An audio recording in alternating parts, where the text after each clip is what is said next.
Bonjour à toutes, bonjour à tous. Donc, bienvenue pour cette nouvelle animation sur la démarche qualité en formation. Nous sommes nombreux aujourd'hui. J'ai grand plaisir à vous accueillir pour prendre le temps ensemble de faire le point sur une thématique capitale pour certains d'entre vous, la sous-traitance. Nous accueillerons chaleureusement un avocat spécialisé dans le secteur de la formation professionnelle qui est déjà intervenu l'année dernière pour répondre à vos questions. Nous nous attacherons pendant la première heure à reprendre, expliciter le cadre juridique. Vos questions sont les bienvenues au fur et à mesure. Sur la deuxième heure, nous focaliserons notre attention sur les obligations du contrat de sous-traitance et les incidences en lien avec la certification Calliope sur le sujet. Donc première heure, cadre juridique. Deuxième heure, zoom sur le contrat et un éclairage sur les enjeux réglementaires et légaux en lien avec la certification Calliope, donc plutôt en fin d'intervention. Les 2 heures étant bien évidemment ponctuées par des échanges grâce à vos questions.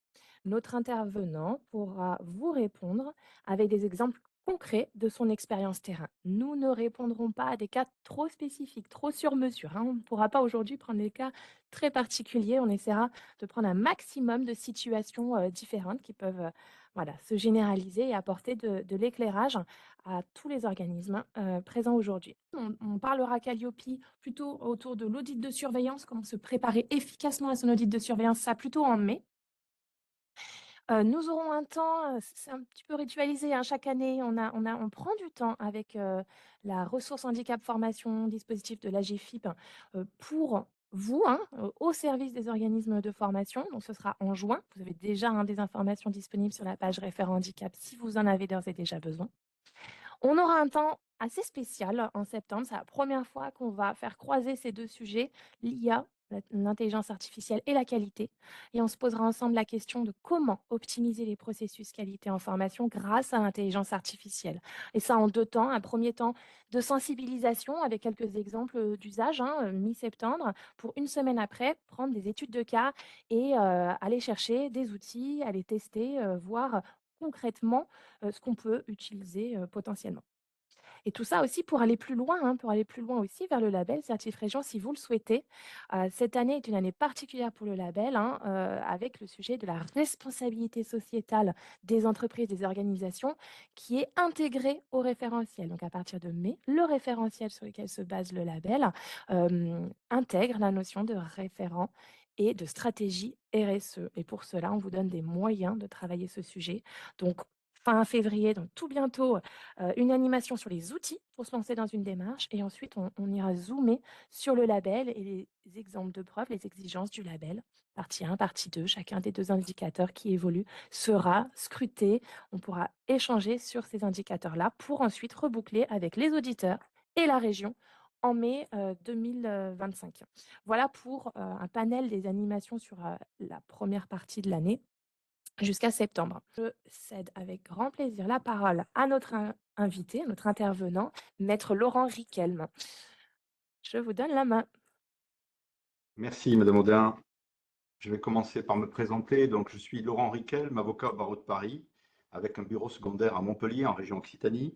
Et j'ai le plaisir d'intervenir devant vous aujourd'hui, comme j'ai pu le faire précédemment dans le cadre du CARIFOREF Occitanie, l'année dernière.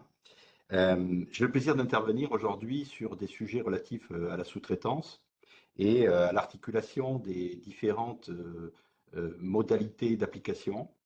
Nous traiterons, vous l'avez à l'écran, 7 thèmes qui sont listés. Et je vous propose d'entrer directement dans le vif du sujet avec une partie 1 qui est une forme de préambule pour rappeler ce que c'est que la sous-traitance.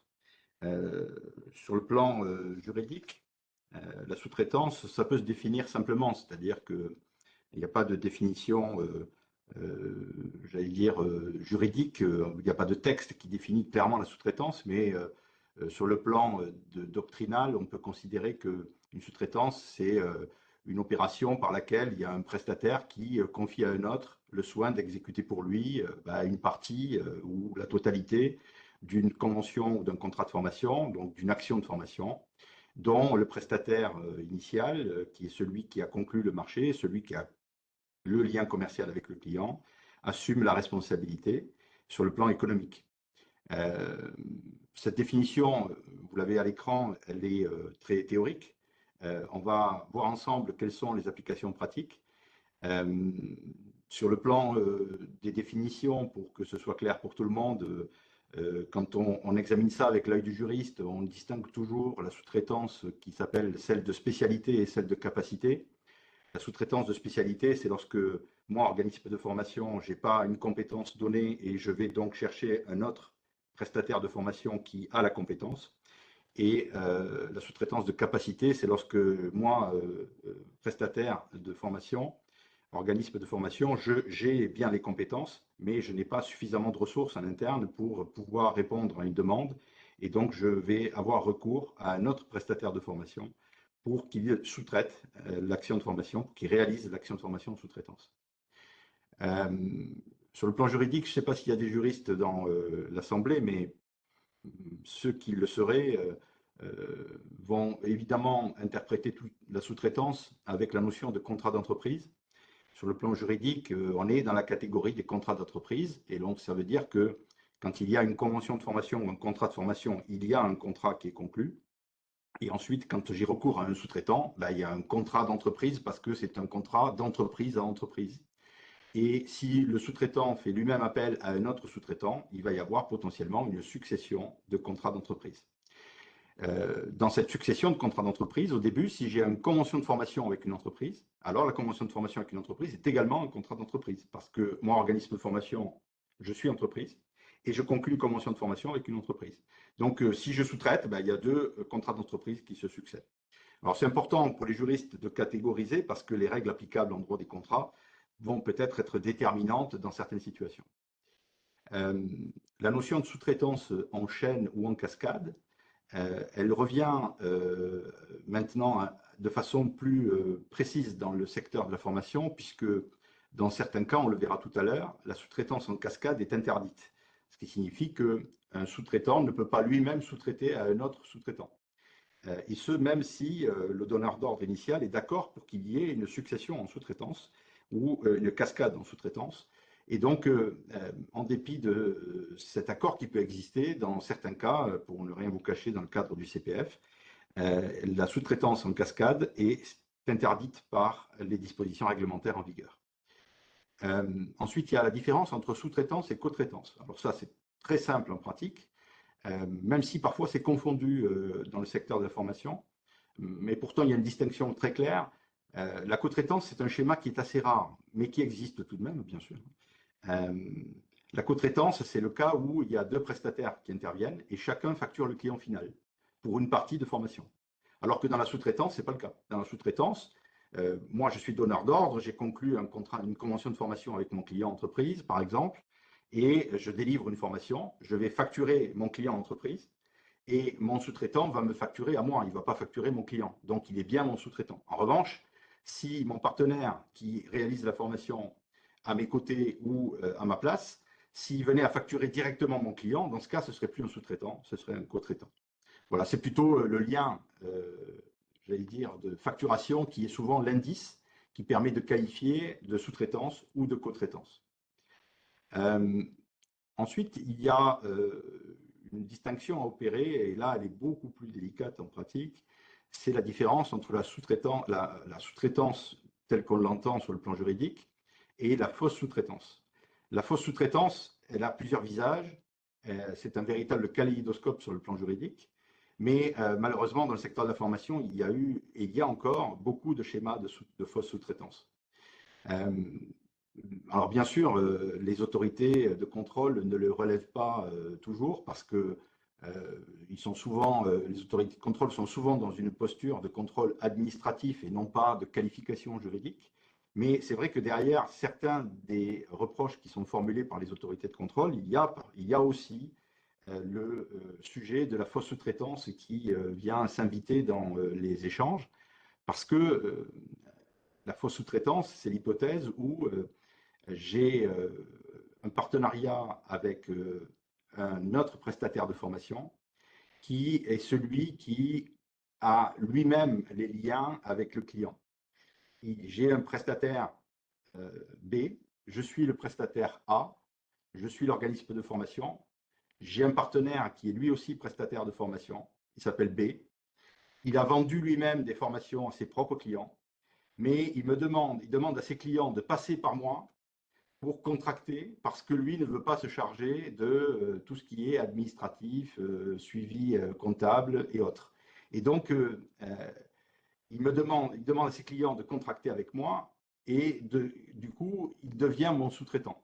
Cette opération n'est pas une opération de sous-traitance, c'est une opération de fausse sous-traitance. Parce que, de fait, le lien commercial et la responsabilité économique, c'est le prétendu sous-traitant qui la détient à l'égard du client. C'est lui qui a apporté le client au donneur d'ordre. Et dans une sous-traitance, je n'ai pas vocation à avoir les clients apportés par un donneur d'ordre, par un sous-traitant, pardon.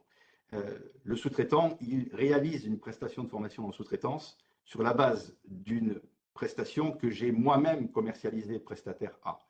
Quand j'ai un contrat commercial conclu avec un client, je suis le prestataire A, je confie la réalisation de la prestation de formation à un prestataire B. En revanche, si le prestataire B a lui-même apporté le client au prestataire A, ça veut dire qu'il est lui-même titulaire du marché au départ, et en réalité, il n'apparaît plus comme le titulaire du marché, et on fait en sorte que ce soit le prestataire A qui soit titulaire du marché. Derrière le mot marché, il y a marché public ou marché privé, c'est exactement le même raisonnement. Et donc, on a en pratique connu, et on connaît encore, des schémas de fausse sous-traitance. Alors en pratique, ça génère aucune conséquence, hein. C'est-à-dire que tant que personne ne dit rien, ça fonctionne très bien. Il y a des organismes qui ont fonctionné très bien avec ces schémas et qui marchent encore. Mais c'est juste que sur le plan juridique, il y a un dérapage qui intervient parce que dans la réalité, il ne s'agit pas d'une sous-traitance, mais plutôt d'un partenariat dont l'objet consiste parfois à contourner certaines règles. Par exemple, on a vécu dans le cadre du CPF des organismes qui ne voulaient pas être Calliope ou qui ne voulaient pas avoir un numéro de déclaration d'activité et qui faisaient en sorte que ses propres clients contractent avec un organisme qui, lui, avait Calliope, qui, lui, avait un numéro de déclaration d'activité. Et donc ça, l'objet de l'opération, c'est de contourner les règles pour le prestataire B qui ne veut pas avoir Calliope, qui ne veut pas avoir un NDA, qui ne veut pas avoir à gérer la partie administrative et parfois logistique de la réalisation d'une formation et du coup la confie à un autre prestataire qui lui se charge de cela. L'opération n'est pas une sous-traitance. C'est un partenariat, certes, mais ce n'est pas une sous-traitance. Et donc sur le plan juridique, la facturation qui intervient entre les deux pose une difficulté sur le plan technique. C'est qu'il ne s'agit pas vraiment de facturer une formation, mais plutôt de facturer des prestations qui sont réalisées entre deux partenaires, ce qui peut générer des difficultés en termes de qualification des prestations et qualification fiscale, notamment au regard de la TVA, lorsque certains des deux organismes sont exonérés de TVA eux-mêmes. Voilà, donc cette notion de fausse sous-traitance est assez difficile à appréhender sur le terrain, mais je tenais à rappeler les fondamentaux de façon à ce que vous puissiez les intégrer dans les analyses qui vont suivre dans le cadre de ces 2 heures que nous allons passer ensemble. Nous allons laisser tout à l'heure un petit temps pour les questions. Je vous propose d'aborder tout de suite dans la foulée, puisque nous sommes à chaud, le cadre juridique qui est spécifique au compte personnel de formation. Quand il y a une action de formation qui est financée dans le cadre du compte personnel de formation, vous savez que les règles applicables ont évolué en 2022 d'abord, puis avec un décret en 2023 et une entrée en vigueur de ce décret au 1er avril 2024. Désormais, dans le cadre spécifique du CPF, il est exigé qu'un contrat de sous-traitance soit conclu entre l'organisme de formation et son sous-traitant, avec un certain nombre de mentions obligatoires. Il est prévu que la sous-traitance ne doit pas être supérieure à 80% du chiffre d'affaires réalisé dans le cadre du CPF. Il est prévu que la sous-traitance en cascade est interdite, j'en parlais tout à l'heure dans le préambule, et il est prévu également que le sous-traitant doit lui-même être certifié Calliope, et avec une exception qui concerne les prestataires qui relèvent du régime microsocial, avec un plafond de chiffre d'affaires qui est de 77 700 € par an de chiffre d'affaires. Et puis, ces nouveaux textes ont introduit également l'obligation pour le sous-traitant d'être habilité par l'organisme certificateur à préparer les titulaires de compte CPF aux épreuves des certifications ou de la certification qui est prévue dans l'objectif de la formation. Et là aussi, une exception pour ceux qui relèvent du régime microsocial et qui ne vont pas réaliser l'intégralité d'une formation correspondant à un bloc de compétences complet. Sur le plan juridique, cette exception s'applique également à ceux qui ne relèvent pas du régime microsocial, parce que le texte n'a pas repris spécifiquement cette exigence, et donc il pourrait y avoir des organismes de formation qui ne réalisent pas la totalité d'un bloc de compétences en sous-traitance et qui pourraient se prévaloir de cette exception. Je vous propose d'aborder également les exigences en matière de déclaration d'activité. Nous avons dans ce domaine un raisonnement à deux étages. Le premier étage, c'est le cas de droit commun, c'est-à-dire lorsqu'une convention de formation est conclue entre deux entités, un organisme de formation et une entreprise, mais aussi lorsque un contrat de formation professionnelle est conclu entre un organisme de formation et une personne physique qui entreprend la formation à titre individuel et à ses frais. Donc, ce sont les cas de droit commun que nous connaissons. Et puis, il y a un cas spécifique qui est celui du CPF. C'est le deuxième étage du raisonnement. Au premier étage du raisonnement, si on est hors CPF, dans tous les cas où une action de formation est réalisée, l'administration considère que, quand je dis l'administration, ce sont les services de l'État, bien sûr, considère que le sous-traitant doit impérativement avoir déclaré son activité comme tout organisme de formation. Ce sujet fait débat, mais ce n'est pas l'objet de mon intervention aujourd'hui.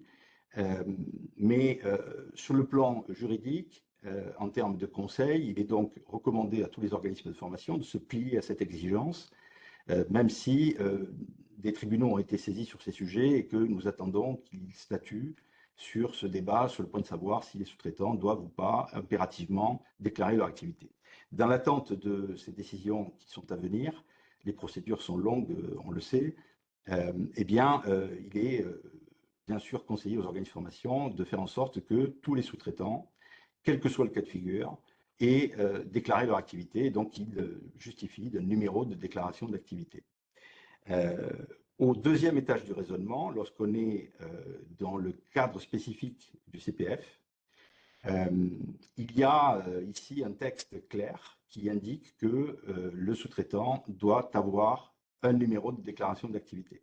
Et donc, si on est dans le cadre du CPF, il n'y a pas de débat possible compte tenu de ces dispositions réglementaires qui sont entrées en vigueur à partir de l'année 2024.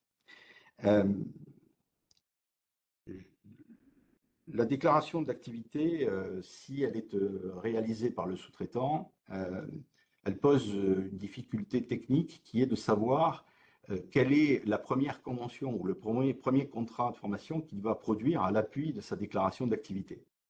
Dans ce domaine, il y a de la part de l'État une réponse qui consiste à dire que le contrat de sous-traitance qui est conclu entre l'organisme de formation et le prestataire sous-traitant équivaut à la première convention de formation ou au premier contrat de formation professionnelle qui est exigé pour réaliser la déclaration d'activité. Donc, il suffit que le sous-traitant produise le contrat de sous-traitance conclu avec l'organisme de formation donneur d'ordre pour justifier du respect des pièces qui sont requises pour procéder à la déclaration d'activité.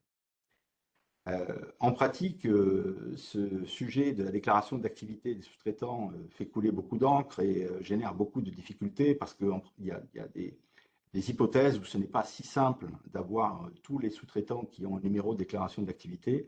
Je pense notamment au secteur de l'éducation avec les grands groupes qui œuvrent dans ce domaine où on voit bien que ce n'est pas évident dans un CFA d'avoir plusieurs dizaines, mais parfois plusieurs centaines de formateurs qui interviennent en qualité de sous-traitants et qui n'ont pas pour activité principale une activité de formation et qui interviennent de façon ponctuelle. Et donc pour eux, c'est plus compliqué d'avoir de leur part cette démarche qui consiste à déclarer leur activité avec toutes les exigences requises et surtout l'exigence ensuite de produire chaque année un bilan pédagogique et financier parce qu'il ne suffit pas d'avoir déclaré son activité et obtenir un numéro de déclaration d'activité, le fameux NDA, il faut aussi le conserver.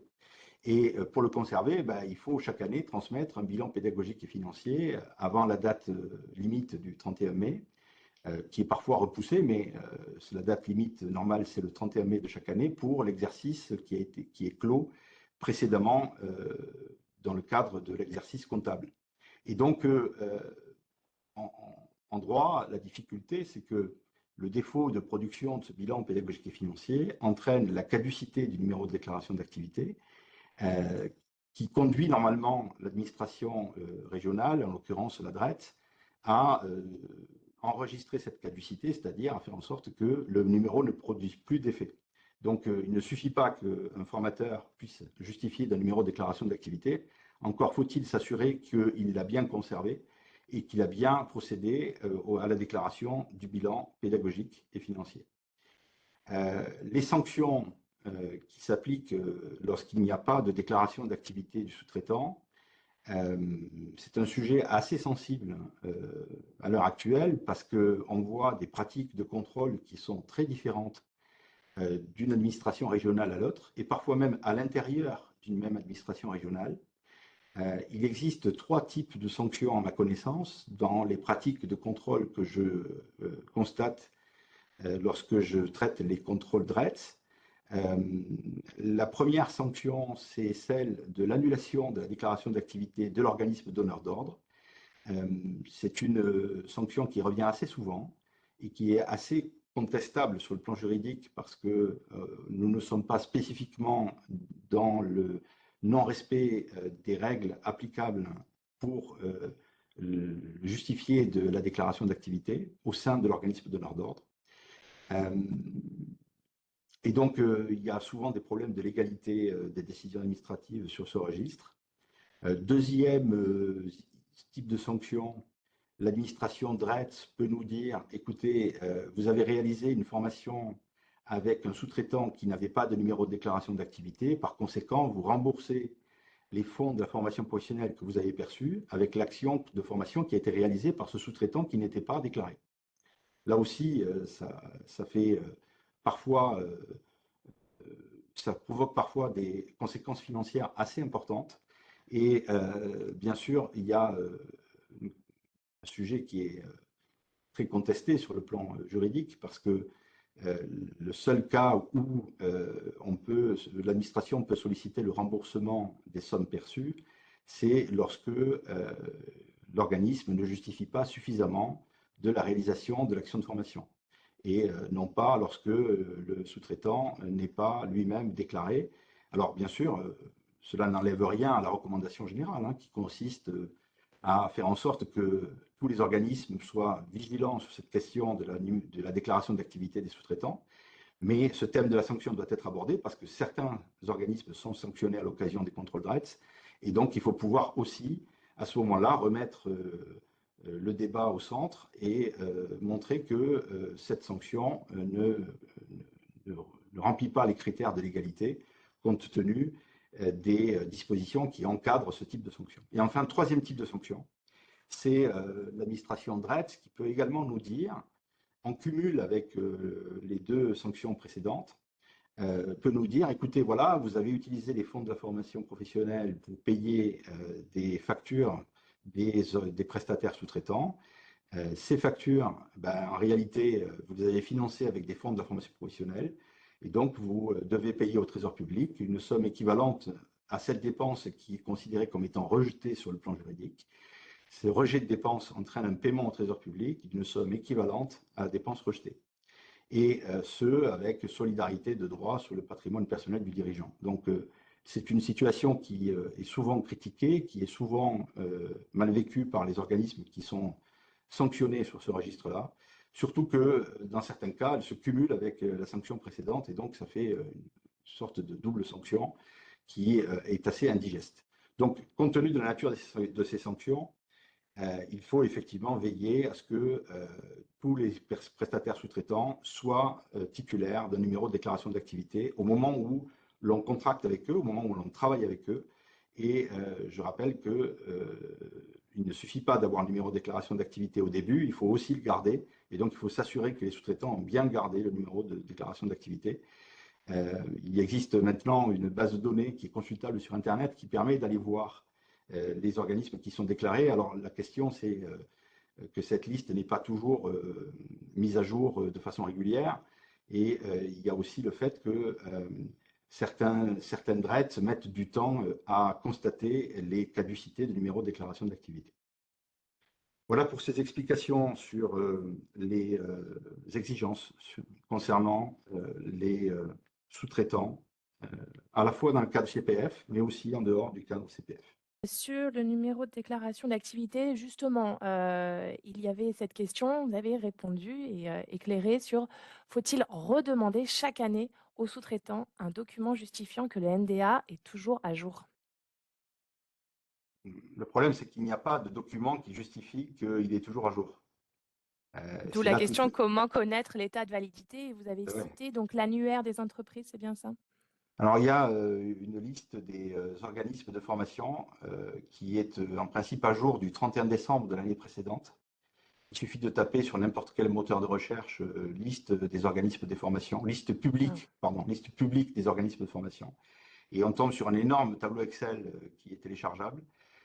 Et à l'intérieur, par mots-clés ou par numéro de sirène, on peut retrouver le prestataire. La difficulté, c'est que ce tableau, comme je le disais, n'est pas toujours mis à jour. Euh, et donc, il peut arriver qu'il y ait des trous dans la raquette. Et surtout, il se peut aussi que euh, un organisme qui n'a pas déposé son numéro de déclaration, son bilan pédagogique et financier au 31 mai 2024, il se peut qu'au 31 décembre 2024, la DRET n'ait pas encore constaté la caducité. Et il se peut donc que la caducité soit constatée durant l'année 2025. Parfois, elle n'est pas constatée. Donc, c'est pas une science exacte. Et on peut très bien se retrouver avec un prestataire sous-traitant qui n'a pas de numéro de déclaration d'activité. Alors, il faut relativiser cette problématique, hein, parce qu'en cas de contrôle, euh, les discussions se mettent en place avec les agents de contrôle à la fois dans le cadre du contrôle, mais aussi ensuite, lorsque le rapport de contrôle est notifié, il y a un entretien contradictoire qui est organisé avec les agents de contrôle. Et bien sûr, s'il y a des trous dans la raquette, ça peut être expliqué et ça peut être débattu. On n'est pas sanctionné de façon systématique, loin de là.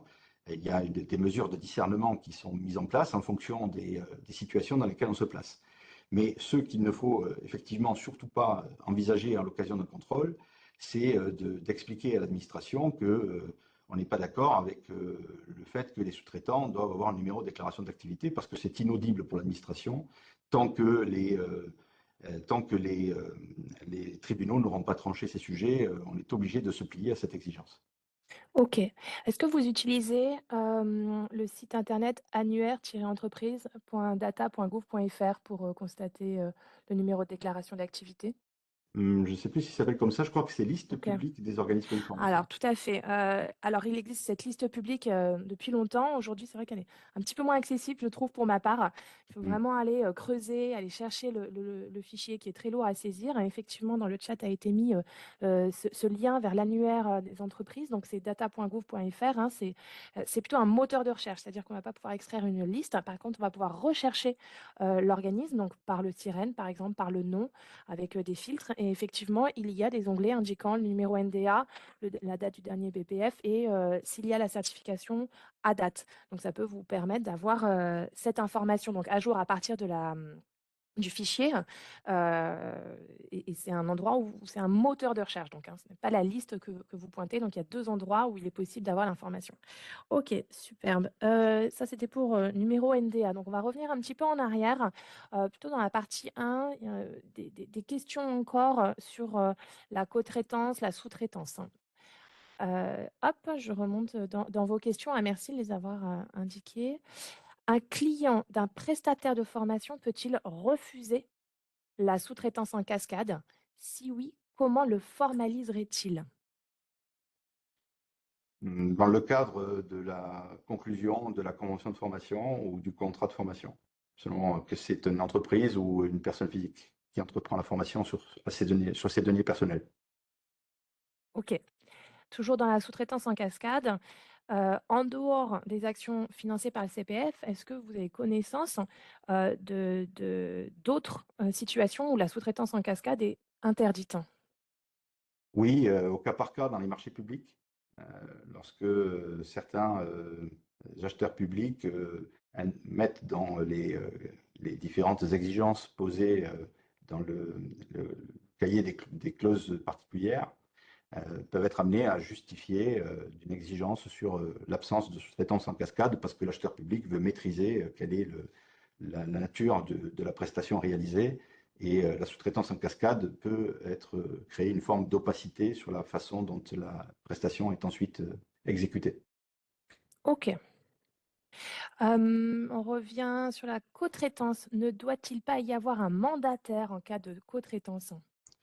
Alors, pas nécessairement.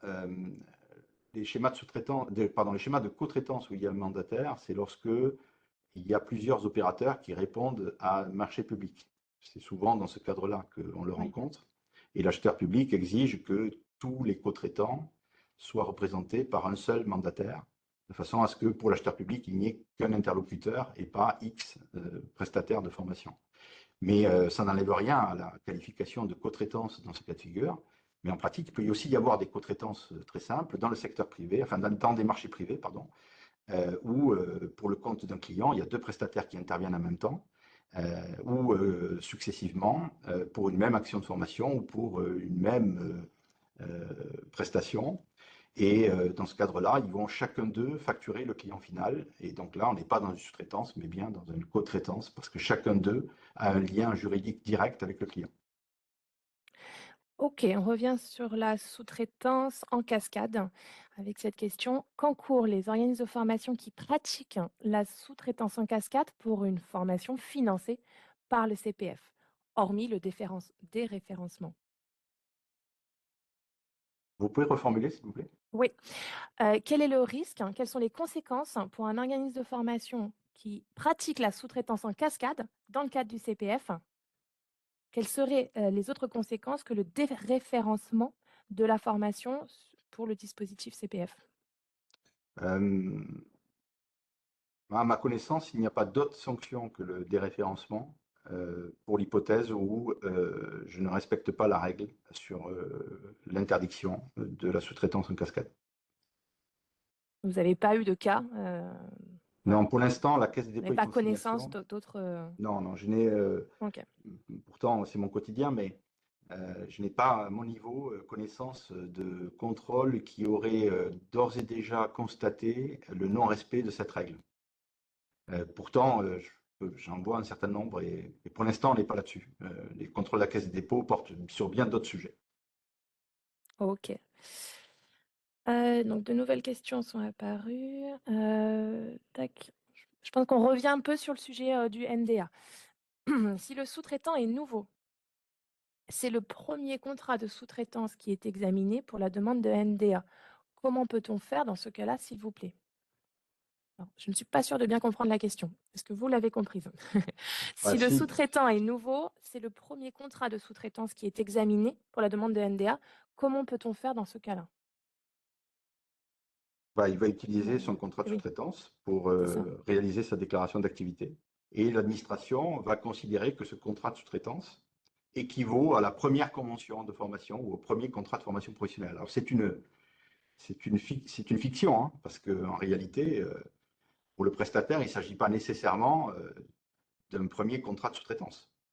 Mais l'administration considère qu'elle enregistre la déclaration d'activité sur la base de ce contrat de sous-traitance qui est réputé être la première convention de formation ou le premier contrat de formation professionnelle. Vous avez souligné que la facturation permet de qualifier la sous-traitance, fausse sous-traitance. Est-ce que cela signifie que le sous-traitant ne peut pas facturer au client? Est-ce que le client ne peut pas régler directement le sous-traitant? Merci. En pratique, c'est un indice, la facturation, hein. Ce n'est pas l'alpha et l'oméga de l'analyse.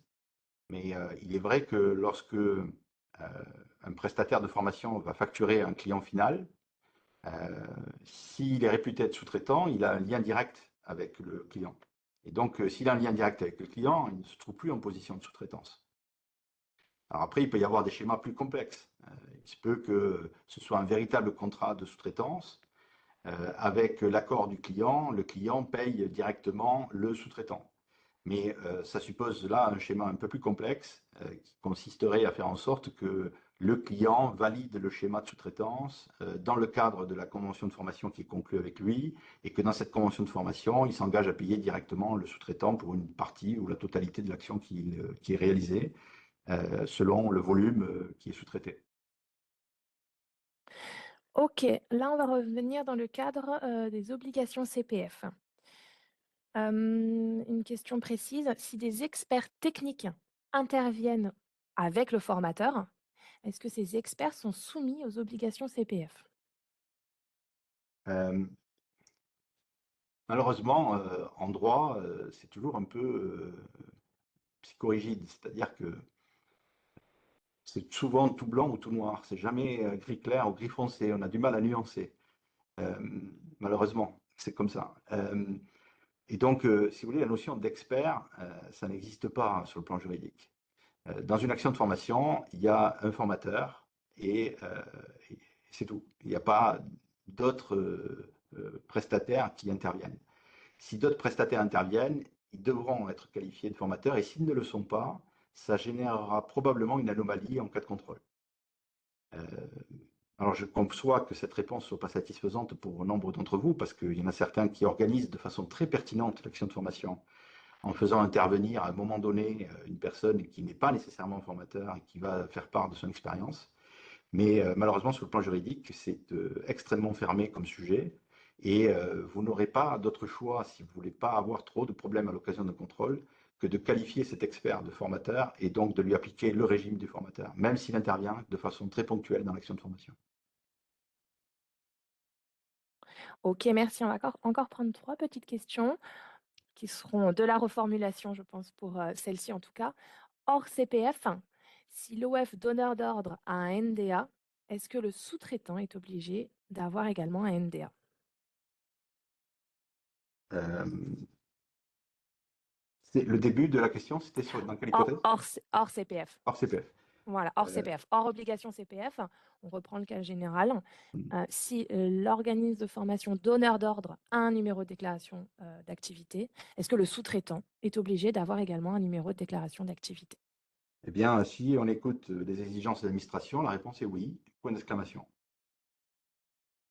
Parce que l'administration considère, en droit commun, donc premier étage du raisonnement évoqué tout à l'heure, que dans tous les cas où un prestataire réalise une action de formation, qu'il soit sous-traitant ou pas, il doit déclarer son activité auprès de l'autorité administrative. Ok.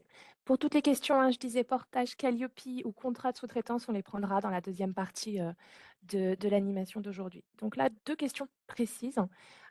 Si un BPF est à zéro, est-ce qu'il y a perte du numéro de déclaration d'activité? Est-ce qu'il y a perte du NDA? La réponse est oui également, parce que l'administration considère qu'elle n'a pas à garder dans la liste de ses administrés un organisme qui n'a plus d'activité d'organisme de formation. Et donc, la caducité du numéro de déclaration d'activité est réputée être constatée par l'ADRET, ce qui n'est pas toujours le cas en pratique, et on le voit bien. On a plein d'exemples où la caducité n'est pas constatée, et donc on a une épée de Damoclès dans ces cas de figure, parce qu'on ne sait pas si elle sera constatée ou pas, et donc on est dans une incertitude. Donc il faut absolument éviter ces situations, parce que ça risque d'entraîner l'obligation de refaire une déclaration d'activité pour sécuriser les opérations, dans l'hypothèse où il y aurait une constatation de cette caducité qui reste toutefois incertaine. Très bien, merci. Là, une question un petit peu parallèle, hein, on sort du champ, mais je pense que vous pouvez y répondre. Je suis en BNC, franchise de base TVA. Est-ce que je relève du régime microsocial? Alors, ces deux sujets n'ont rien à voir. Relever de la franchise en base de TVA, c'est un sujet d'ordre fiscal qui s'applique aux prestataires qui ne dépassent pas un certain seuil de chiffre d'affaires. Le régime microsocial, c'est autre chose, euh, parce que ça ne concerne que les prestataires qui sont en entreprise individuelle et qui ont un chiffre d'affaires de moins de 77 700 euros. En principe, si ces deux critères sont remplis, entreprise individuelle et chiffre d'affaires annuel qui ne dépasse pas 77 700 euros, en principe, ils relèvent du régime microsocial, encore qu'en pratique, ça mériterait d'être vérifié, parce que ce n'est pas du 100%, c'est probablement du 99%, mais ce n'est pas forcément du 100%. Donc ça mérite d'être vérifié auprès de l'entreprise individuelle qui doit justifier de ce régime microsocial. Le régime microsocial, pour faire en version courte et simple, c'est un régime qui est prévu pour le versement des cotisations sociales par une entreprise individuelle. Donc ce que certains appellent les travailleurs indépendants, ceux qui appellent, on appelle parfois aussi les formateurs indépendants, d'autres les appellent les auto-entrepreneurs. Bon, tout ça, ce sont des catégories qui relèvent d'une seule qualification sur le plan juridique, c'est entreprise individuelle. Donc entreprise individuelle, donc ce n'est pas une société et ce n'est pas une personne morale, c'est une personne physique qui est enregistrée au répertoire Sirène et qui va cotiser à l'URSSAF sur la base d'un régime forfaitaire qui s'appelle le régime microsocial. Et ce régime forfaitaire n'est accessible que si le chiffre d'affaires annuel ne dépasse pas 77 700 euros. Ça n'a strictement rien à voir avec le seuil fiscal lié à la franchise en base de TVA. Ok, merci. Alors, là, on va parler de la notion peut-être de vacataire avec cette intervention. Donc, très peu d'organismes de formation privés ont aujourd'hui des formateurs salariés. Donc, c'est un commentaire, hein. La majorité travaille avec des vacataires sur facture ou éventuellement en intérim. Est-ce de la sous-traitance telle que vous l'expliquez, sachant que l'organisme de formation porte la responsabilité pédagogique et que l'organisme fait signer les documents, les feuilles de présence en utilisant les mêmes procédures? La différence avec un formateur salarié est uniquement au niveau du statut. Oui, alors, je suis désolé, hein, je vais devoir de nouveau répondre avec la psychologie du juriste, qui ne satisfera peut-être pas l'auteur de la question. Mais sur le plan juridique, c'est encore une fois tout blanc ou tout noir. La notion de vacataire, ça n'existe pas. Euh, soit c'est un salarié, soit c'est un sous-traitant. Il n'y a pas de demi-mesure. Alors on pourra parler tout à l'heure du portage salarial, qui est une forme peu différente, qui n'est ni de la sous-traitance, ni un contrat de travail en direct, puisque ça passe par une société de portage, mais ça reste du salariat. Euh, la notion de vacataire n'existe pas. Donc, il faut vous reporter à tout ce que nous venons de dire pour les formateurs sous-traitants, qui sont soit des entreprises individuelles, soit des personnes morales constituées sous forme de société. Ok, merci. Alors, je vais vous faire répéter de nouveau ce qui a été dit avant sur la notion d'expert, euh, avec peut-être un cas un tout petit peu plus particulier pour bien être sûr qu'on est dans ce cas-là. Donc, là est citée la présence en formation de professionnels comme témoins au titre des moyens pédagogiques. Donc, de nouveau, c'est l'intervention d'un expert, mais en même temps que le formateur, hein. Ce n'est pas un temps dédié uniquement avec le professionnel qui viendrait témoigner. Est-ce que cet expert qualifié comme un moyen pédagogique est également à considérer avec les mêmes critères que vous nous avez expliqués tout à l'heure pour l'intervention d'un expert? Oui, on pourrait nuancer de cette manière, mais la difficulté, c'est qu'il n'y a pas de cadre juridique en face. C'est-à-dire que on ne sait pas véritablement comment qualifier cette intervention de l'expert, même si, dans l'hypothèse visée, il interviendrait en même temps que le formateur. Alors en même temps, c'est difficile parce qu'effectivement, il ne va pas s'exprimer en même temps que le formateur. Et donc, il va intervenir sur certaines parties à l'intérieur d'une formation. Et sur le plan juridique, j'ai été confronté plusieurs fois à cette difficulté. Euh, et j'ai, de la part de l'administration, ça signifie les contrôles de RETS, bien sûr, parce que ce sont les services de l'État en charge du contrôle administratif des organismes.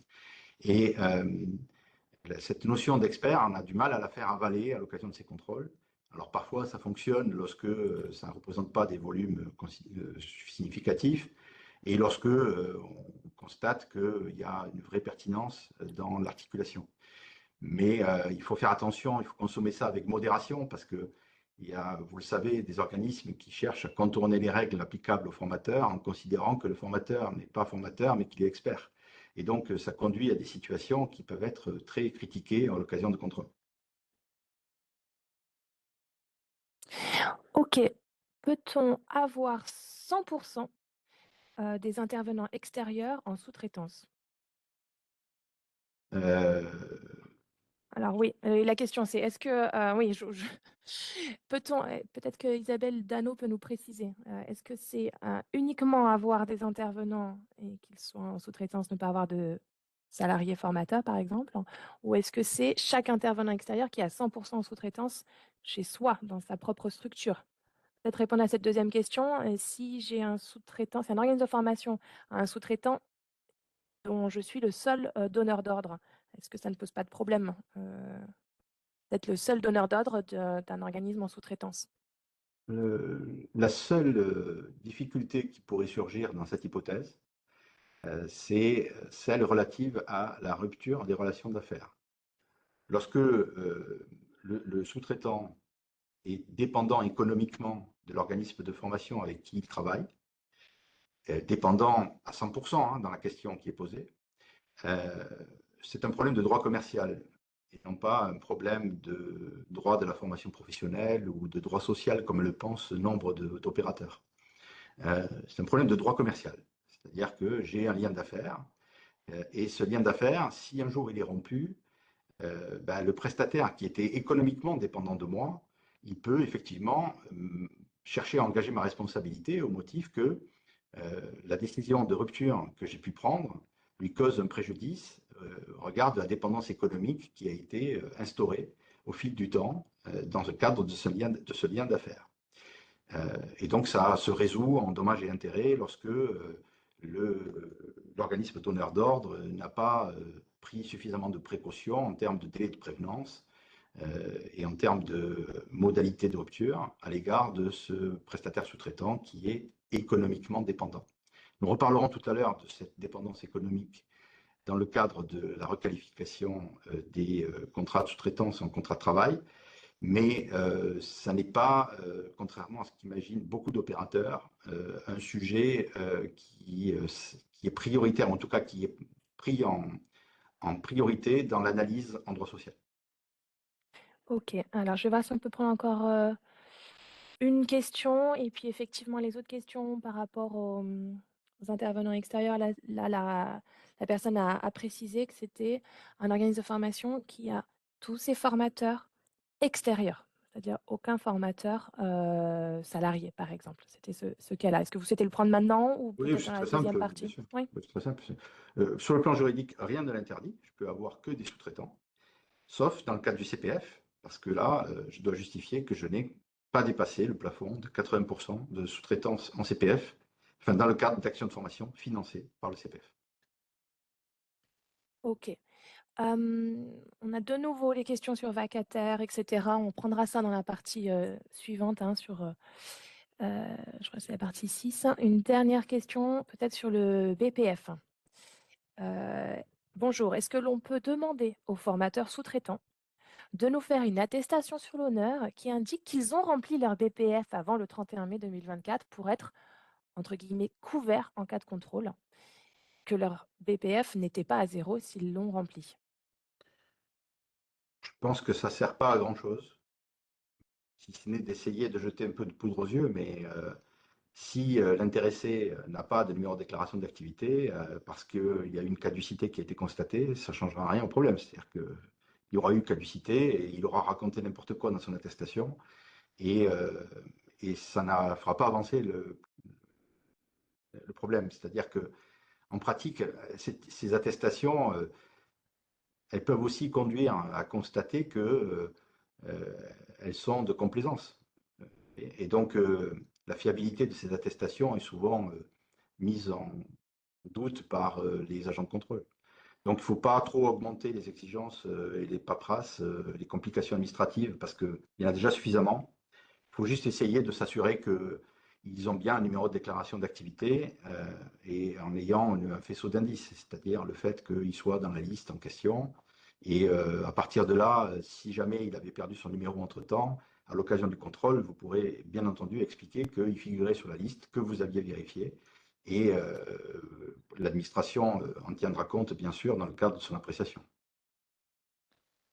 Ok.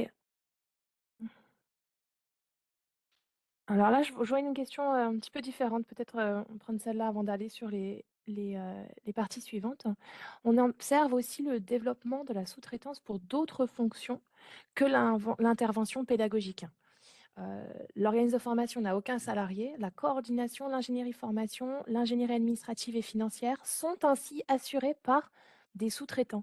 Ont-ils eux aussi besoin du numéro de déclaration s'ils n'assurent pas d'intervention au sens propre du terme, d'intervention pédagogique? Non, hein, non. La réponse est non, parce qu'il n'y a pas besoin, dans ces cas de figure, de faire une déclaration d'activité, puisque le texte qui prévoit la déclaration d'activité, c'est celui qui réalise l'action. Donc, c'est dispenser les enseignements inhérents au programme de formation. Ok. Alors, on va rester sur le sujet. Alors, je regarde un petit peu. On pourra prendre d'autres questions sur le CPF par la suite, hein. On va peut-être enchaîner avec le contrat de sous-traitance. Ça apportera déjà un certain nombre d'éléments à nos participants et je ferai le maximum pour reprendre les questions. N'hésitez pas à continuer. Merci beaucoup. Allez, on enchaîne sur les autres parties Très bien, de la merci. deuxième heure. Merci. Donc, sur le plan contractuel, les textes obéissent toujours à ce raisonnement en deux étages. Premier étage, le droit commun. Deuxième étage, le cadre spécifique du CPF. Au premier étage, en droit commun, il n'y a pas de texte sur le contrat de sous-traitance. Sur le plan juridique, les dispositions du Code du travail sont étonnamment vides de toute référence à un contrat de sous-traitance. Les textes du Code du travail qui régissent les activités des organismes de formation sont rédigés comme si le contrat de sous-traitance n'existait pas. Et pourtant, vous le savez, en pratique, la sous-traitance s'est beaucoup développée dans le secteur de la formation. Alors, il ne s'agit pas d'une négation totale du sujet, parce que l'administration opère une sorte de pirouette d'interprétation qui consiste à dire euh, inutile de s'interroger ou de s'étonner de ce que le contrat de sous-traitance ne figure pas dans le Code du travail, parce que on doit considérer que le contrat de sous-traitance n'a pas vocation à exister en tant que tel, parce que les organismes, quand ils concluent une convention de formation, cette convention de formation, elle peut être utilisée pour conclure un contrat de sous-traitance. Donc finalement, il n'y aurait plus, si on écoute la position de l'administration qui opère cette pirouette depuis qu'elle a décidé que tous les prestataires sous-traitants devaient être enregistrés dans le cadre de la déclaration d'activité, si on écoute la position de l'administration, cela signifie que le contrat qui est conclu entre un organisme donneur d'ordre et un prestataire de formation sous-traitant, ben, ça devrait s'appeler une convention de formation. C'est ça la pirouette technique. Et donc, ils nous disent, si ça s'appelle une convention de formation, alors ils concluent une convention de formation, et vous le savez, le texte du Code du travail qui prévoit l'obligation de déclarer son activité dit que tout prestataire qui réalise une action de formation est tenu de déclarer son activité, virgule, dès la conclusion de la première convention de formation ou du premier contrat de formation professionnelle. Et donc, avec cette pirouette d'interprétation, l'administration nous dit, eh bien, écoutez, si le contrat de sous-traitance, c'est une convention de formation, ben, ça veut dire que dès la conclusion du premier contrat de sous-traitance, Dixit, convention de formation, il faut qu'il déclare son activité. Voilà quelle est la pirouette d'interprétation, c'est-à-dire que les textes n'ont pas changé au cours des années précédentes, euh, mais à un moment donné, l'administration a pris un virage et a considéré de facto que tous les organismes de formation devaient s'assurer que les prestataires sous-traitants étaient titulaires de cette déclaration d'activité. Alors bien sûr, c'est très contesté sur le plan juridique, il y a plein de débats, il y en a qui considèrent que c'est tout à fait légitime qu'on s'appuie sur cette pirouette d'interprétation pour aller exiger les numéros de déclaration d'activité des sous-traitants. Et il y en a d'autres qui considèrent que c'est illégitime, que le droit n'est pas bâti de cette manière, y compris d'ailleurs parmi les autorités administratives, hein. Il y en a un certain nombre qui ont eu l'occasion de s'exprimer et qui ont bien sûr eu vocation ensuite à se plier à l'exigence. Mais effectivement, il y a encore un débat sur ce sujet. Et il y a encore plus de débats depuis que le deuxième étage du raisonnement est arrivé, c'est-à-dire la loi du 19 décembre 2022 sur l'encadrement de la sous-traitance, qui ensuite a donné lieu à un décret un an plus tard, le 28 décembre 2023, avec une entrée en vigueur au 1er avril 2024, donc tout ça a pris beaucoup de temps. Mais alors là, effectivement, cette thèse qui a été développée jusque-là, elle devient d'autant moins légitime parce que dans les textes sur le CPF, il a été indiqué qu'il fallait conclure un contrat de sous-traitance. Donc, si dans les textes du CPF, ils nous disent qu'il faut conclure un contrat de sous-traitance, ça veut dire que s'il fallait le dire, ça veut dire que ce n'était pas évident dans le cadre de l'étage numéro 1, c'est-à-dire que dans le droit commun, ce n'était pas évident qu'il fallait un contrat de sous-traitance et un numéro de déclaration d'activité. Donc bon, c'est comme ça.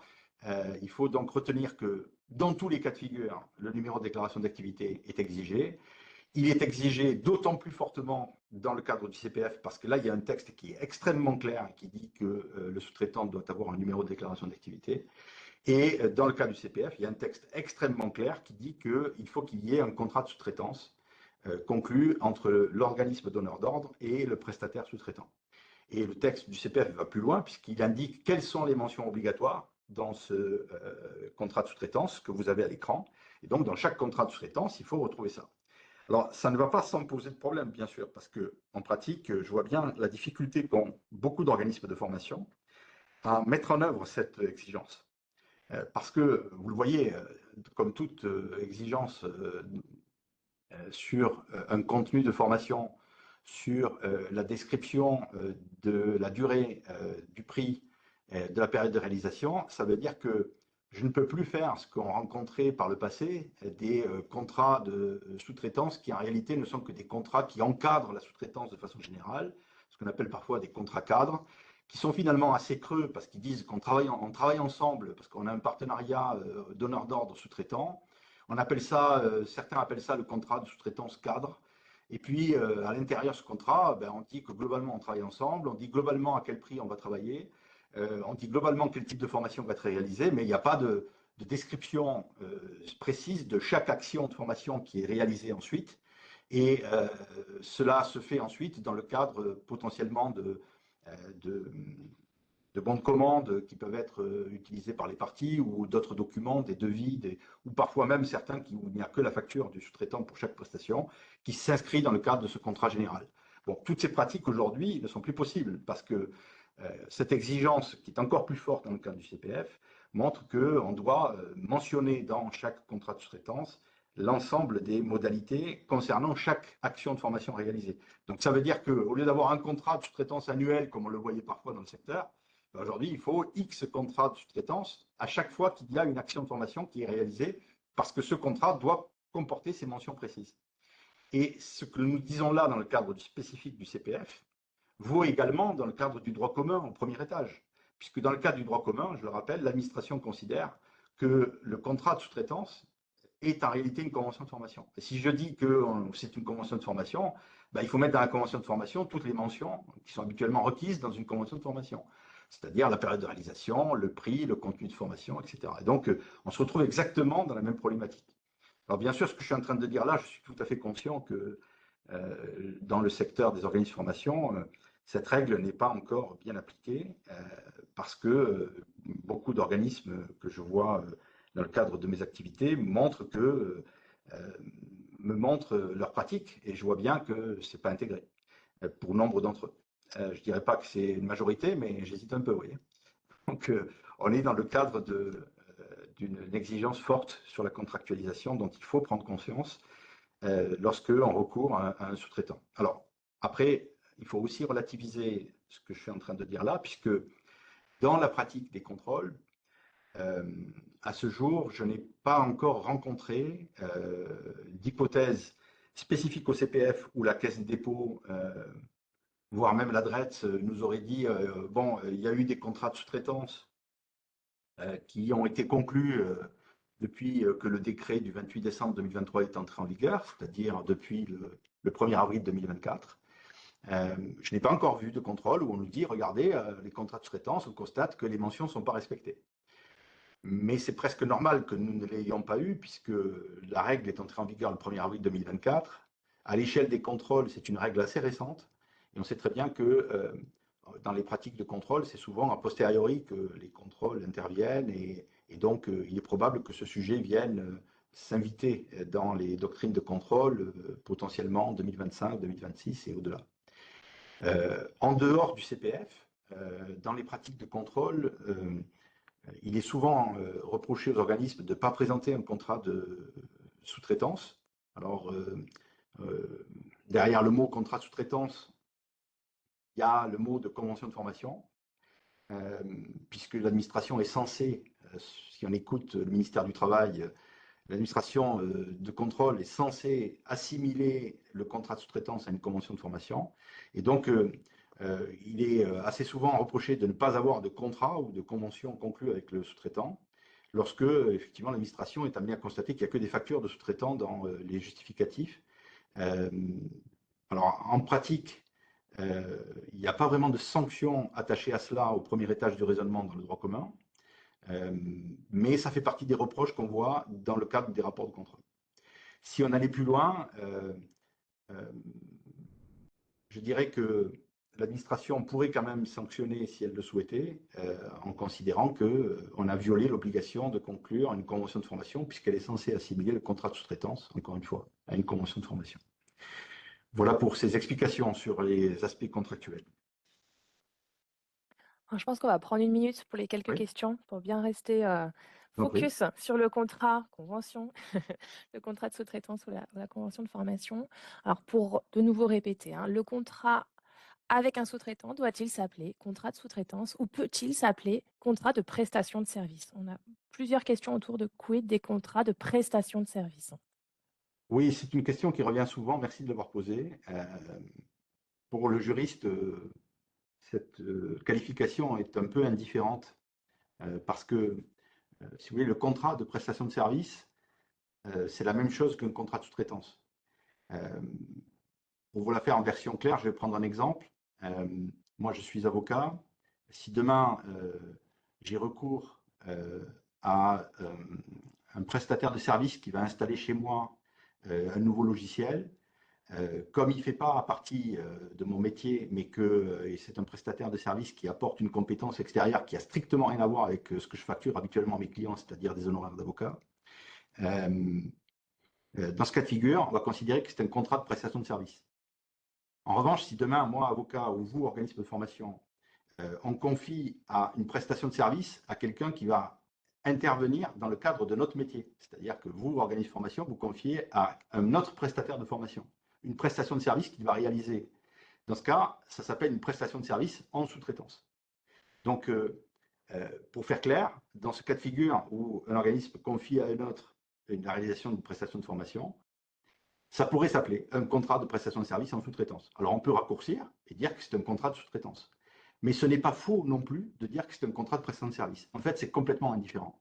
Ce qui compte, c'est qu'on puisse qualifier à la fin que c'est de la sous-traitance, et ça se voit tout de suite, puisque c'est un organisme de formation qui confie à un prestataire de formation une prestation de service. Donc, il ne faut pas trop se tracasser sur les qualifications ou l'intitulé du contrat, ça importe peu. Si on veut vraiment être exact, on met contrat de sous-traitance, c'est mieux, mais ce n'est pas rédhibitoire. Ok, merci. Dans les commentaires, dans le chat, sont mis en avant des modèles de conventions de formation ou de conventions de sous-traitance de formation, par exemple provenant de la DRETS Occitanie, de la DRETS Corse. Est-ce que vous pouvez nous parler un petit peu de ces modèles-là, peut-être des différences entre les régions? Oui, alors il y a pas mal de choses qui circulent, qui ne sont pas toujours très bien articulées, mais au moins ça sert d'inspiration, ça permet d'avoir un cadre. Euh, la difficulté de ces conventions, c'est qu'elles sont faites par des autorités publiques. Et donc, c'est des textes à trous qui sont très simplifiés. C'est-à-dire qu'il n'y a que les exigences qui sont posées. Euh, et parfois, ils vont un petit peu au-delà et dès qu'ils dépassent les exigences légales, les auteurs de ces documents, n'étant pas forcément des juristes aguerris du secteur privé, ont tendance parfois à mettre des clauses qui sont inapplicables. Par exemple, on voit des modèles de contrats de formation professionnelle qui sont conclues entre un organisme et un particulier, c'est-à-dire une personne physique qui entreprend la formation à titre individuel et à ses frais, dans lequel on voit dans ces modèles un article à la fin qui dit en cas de différend entre les parties, le tribunal compétent sera le tribunal de, et là il faut compléter en choisissant le tribunal qu'on choisit pour lui attribuer une compétence en cas de litige. Bon, cette clause, elle est complètement illégale. N'importe quel juriste du secteur privé va tout de suite le constater parce qu'une clause d'attribution de juridiction, vous voyez, ça ne peut pas exister dans un contrat conclu entre un organisme de formation et un consommateur. Et bon, donc on voit ce type d'anomalie dans ces modèles qui circulent, mais c'est pas grave en soi. Hein, si on attribue la compétence à un tribunal, c'est juste que cette clause est réputée non écrite. Mais c'est un peu surprenant de la part d'une autorité publique de voir mettre en ligne des modèles dans lesquels il y a une clause qui est aux règles applicables. Donc ces modèles fonctionnent pour tout ce qui est règlement, tout ce qui est seulement les mentions obligatoires, c'est-à-dire la liste que vous avez actuellement à l'écran. Mais n'importe quel rédacteur pourrait faire la même chose. Hein. Il suffit de faire article 1, les missions exercées, article 2, le contenu de l'action, article 3, la sanction, article 4, les moyens. Vous voyez, reprenez la liste, faites 7 ou 8 articles, et c'est très bien, on arrive au même résultat. Le truc, c'est que dans ces conventions, ces contrats, si on ne met que la partie qui est exigée par les textes, il n'y a aucun aménagement contractuel qui puisse être organisé en faveur des situations que peut rencontrer l'organisme de formation. La situation que peut rencontrer l'organisme de formation, c'est que son client n'exécute pas l'action de formation ou que son client signe la convention et puis ensuite il renonce. Et là, c'est redoutable parce qu'il y a un texte dans le Code du travail qui dit que toute action de formation qui n'est pas réalisée, quelles que soient les circonstances, ne peut pas être facturée et ne peut pas être encaissée. Donc, s'il y a l'encaissement, il faut qu'il y ait immédiatement un remboursement au co-contractant. C'est ce que dit l'article L6354-1 du Code du travail. Et donc, sur la base de cet article, si je fais que la partie qui est exigée par les textes, je suis en conformité, tout va bien. C'est juste que je n'ai pas aménagé la relation contractuelle avec mon client. Et il peut être intéressant d'y insérer des clauses qui aménagent la relation contractuelle pour me protéger, mon organisme, dans l'hypothèse où mon client ne respecterait pas ses engagements. Et là, ce sont des clauses qui relèvent du droit des droits des contrats commerciaux, avec des mécanismes qui peuvent être vous me payez une indemnité si jamais vous n'exécutez pas la convention, vous me payez une indemnité si jamais vous renoncez à réaliser l'action dans un délai qui est de tant de jours avant l'action, etc., etc. Tous ces aménagements-là ne sont pas prévus par les textes parce que les textes ne sont pas là pour préserver les intérêts des organismes de formation. Les textes sont là pour préserver les intérêts des co-contractants, c'est-à-dire les entreprises et les consommateurs. Ok, on va rester encore une minute peut-être sur le sujet du contrat avec une demande. Pouvez-vous répéter le nom de l'article cité? Euh, L6354-1 du Code du travail. Je n'ai pas ok, cité beaucoup aujourd'hui, mais celui-là, il est effectivement important. ok. Et une question que je pense importante là. Qu'en est-il de la clause de dédit ou de report?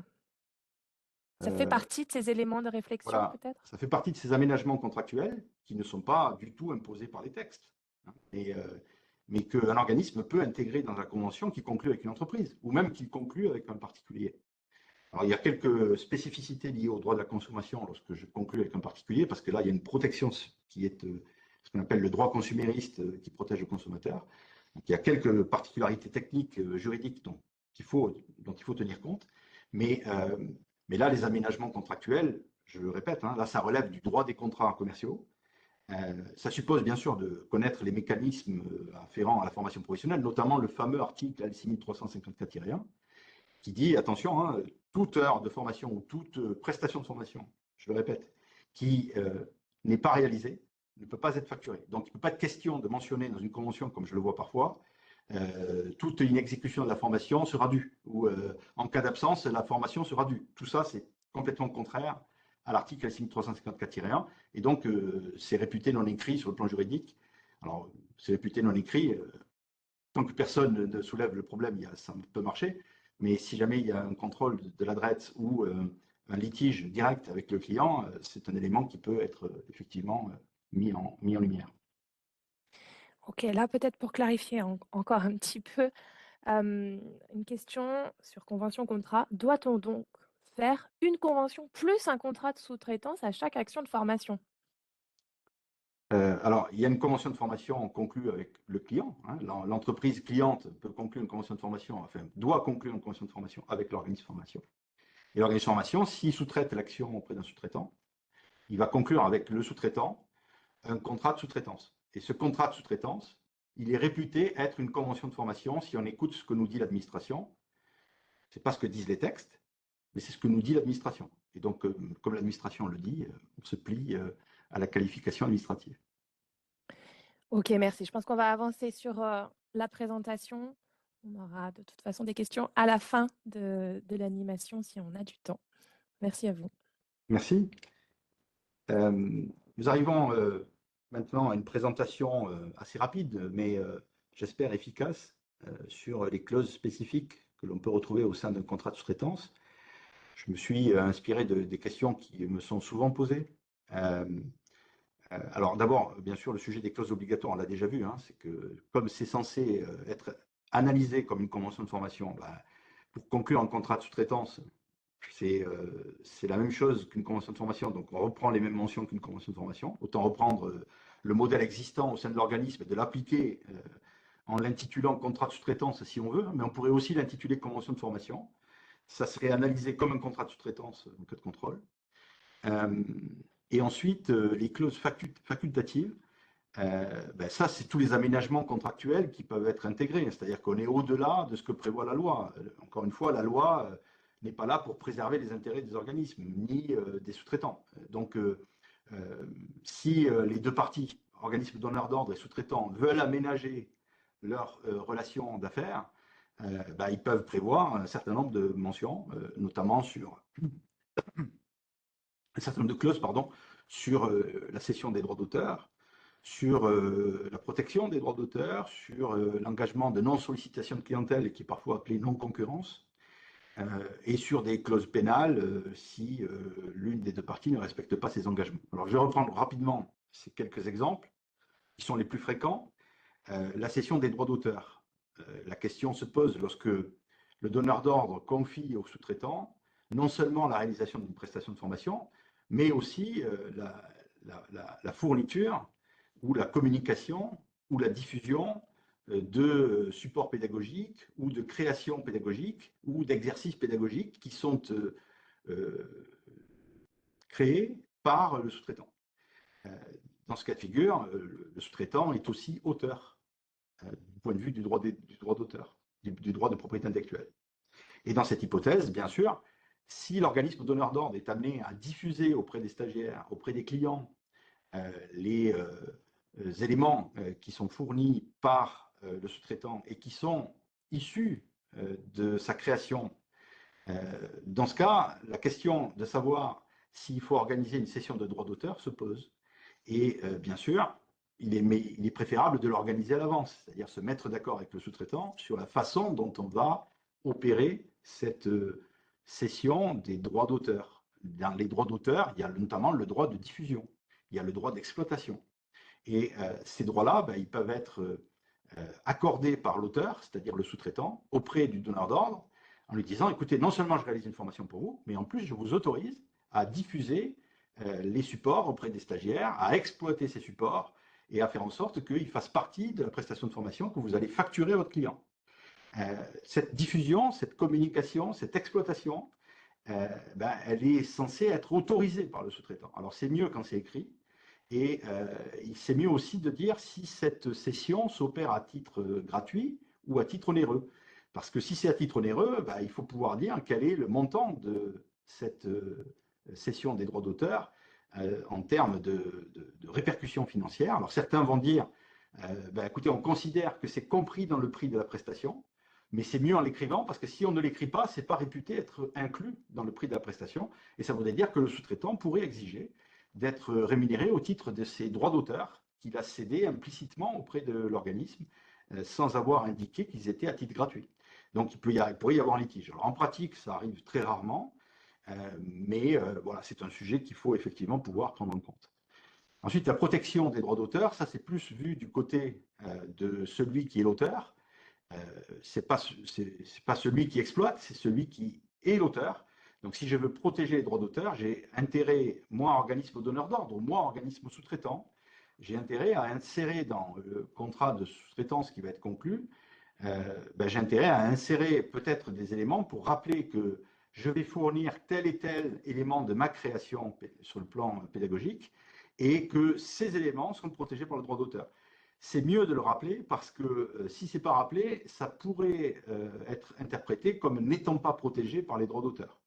Ça ne veut pas dire que la protection des droits d'auteur n'interviendra pas, mais c'est juste qu'il y aura toujours peut-être un doute sur certains éléments qui ne seront pas forcément qualifiés comme étant protégés par les droits d'auteur. Je rappelle qu'il y a parfois des débats sur la question de savoir si des éléments communiqués par l'une des parties relèvent ou pas des droits d'auteur. Ce qui fait que ça relève des droits d'auteur et qui relève donc de la protection de la propriété intellectuelle, c'est lorsqu'il y a une œuvre qui est créée, une œuvre qui provient de l'esprit, une œuvre qui est créée et qui a un caractère original.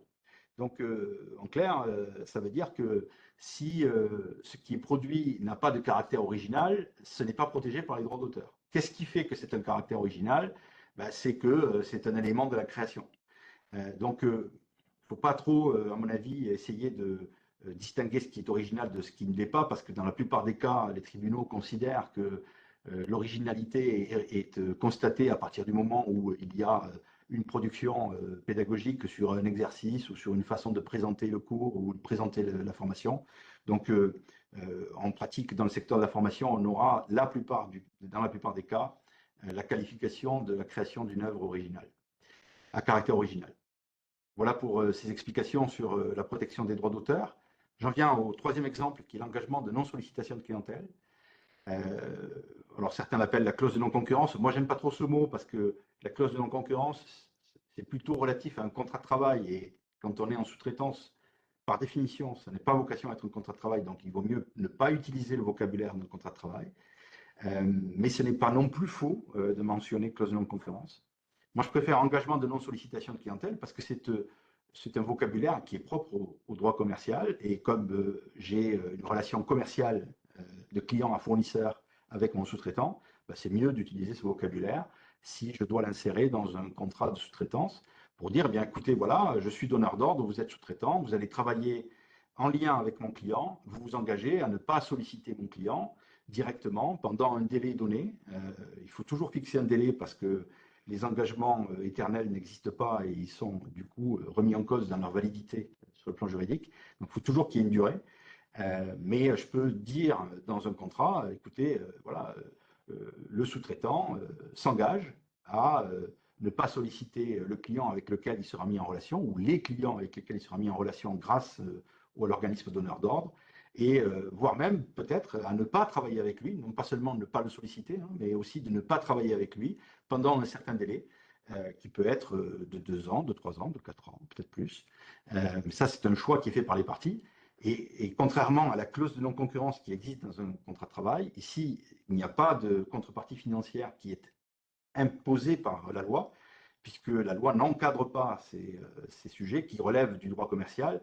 Vous savez, en droit commercial, il n'y a pas beaucoup d'encadrement. C'est un régime assez libéral, parce qu'on considère qu'il s'agit de 2 entreprises qui contractent entre elles, et donc 2 entreprises qui relèvent du droit des affaires.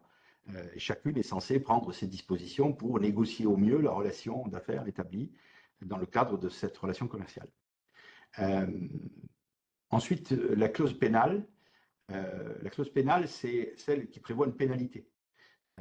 C'est-à-dire qu'on dit à un sous-traitant, voilà, vous vous engagez à réaliser la formation. Si jamais vous étiez amené à annuler dans un délai trop court, vous nous devrez une pénalité. C'est pour inciter le sous-traitant à bien respecter ses engagements. Alors, ce n'est pas du tout une clause obligatoire, encore une fois, c'est tout à fait facultatif, mais on peut avoir intérêt parfois à assortir les obligations qui sont dans le contrat qu'on a insérées d'une clause pénale pour dire, écoutez, voilà, si jamais vous ne respectez pas votre engagement, vous nous devrez une pénalité financière qui est fixée par le contrat et qui indique d'ores et déjà le montant, si bien que si jamais l'engagement n'est pas respecté, la pénalité s'applique et je peux directement la facturer en application du contrat.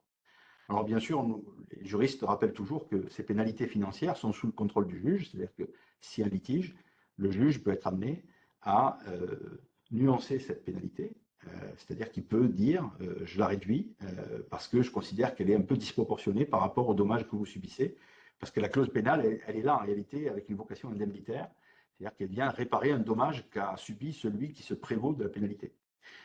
Donc si elle est proportionnelle, ben, elle s'appliquera en l'état, et elle a vocation à être factuelle. Voilà pour ces explications.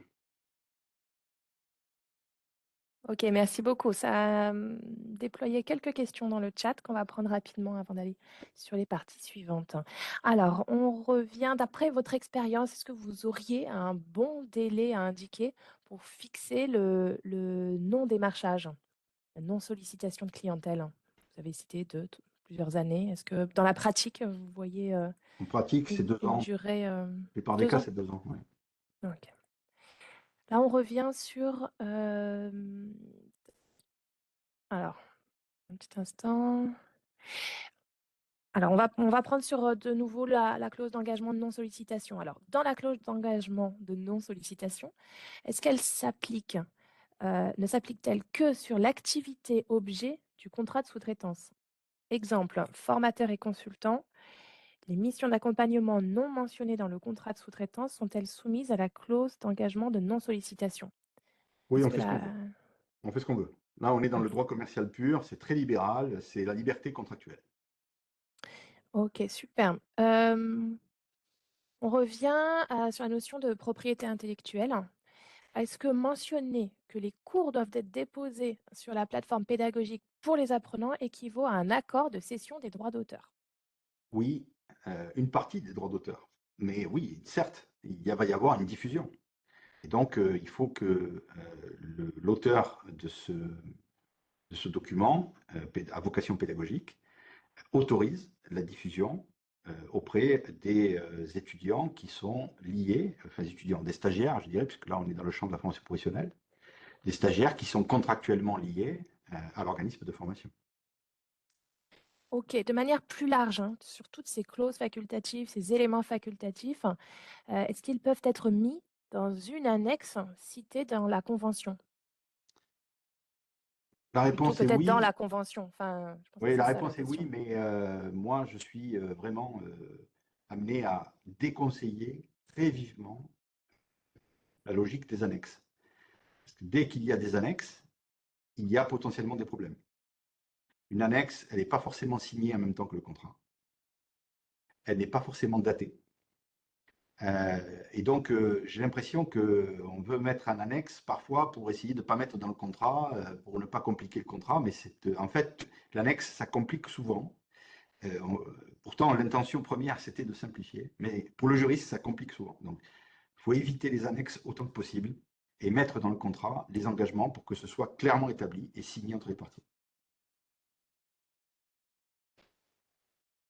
Ok, je pense que la majorité des questions qui nous restent sont en lien avec Calliope. Donc, on va pouvoir enchaîner sur la partie 6 et 7. Et on aura vraiment du temps pour reprendre toutes ces notions-là autour des obligations, réglementations, incidences en lien avec la certification Calliope en partie 7. Je vous Très laisse bien, pour la partie 6. Merci. merci.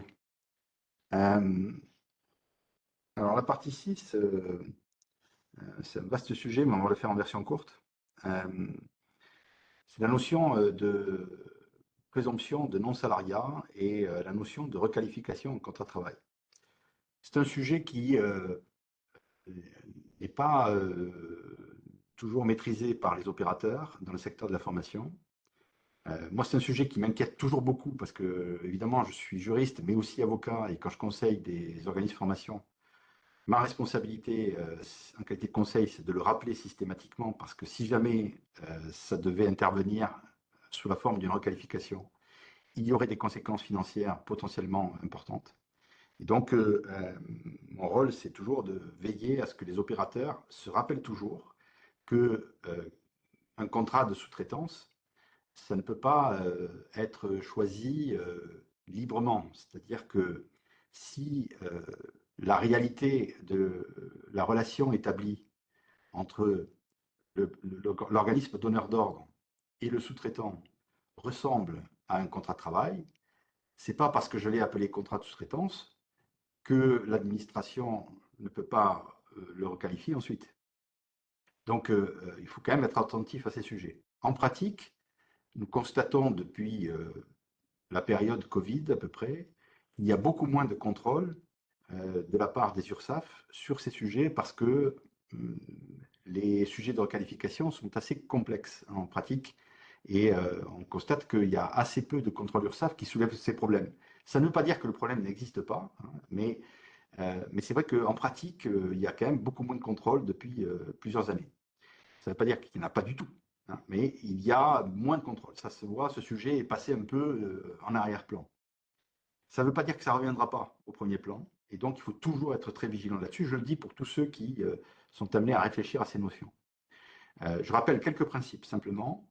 Euh, Ce qui fait qu'il y a un contrat de travail au lieu d'un contrat de sous-traitance, c'est que la relation établie entre les deux opérateurs est une relation qui s'inscrit dans un lien de subordination juridique.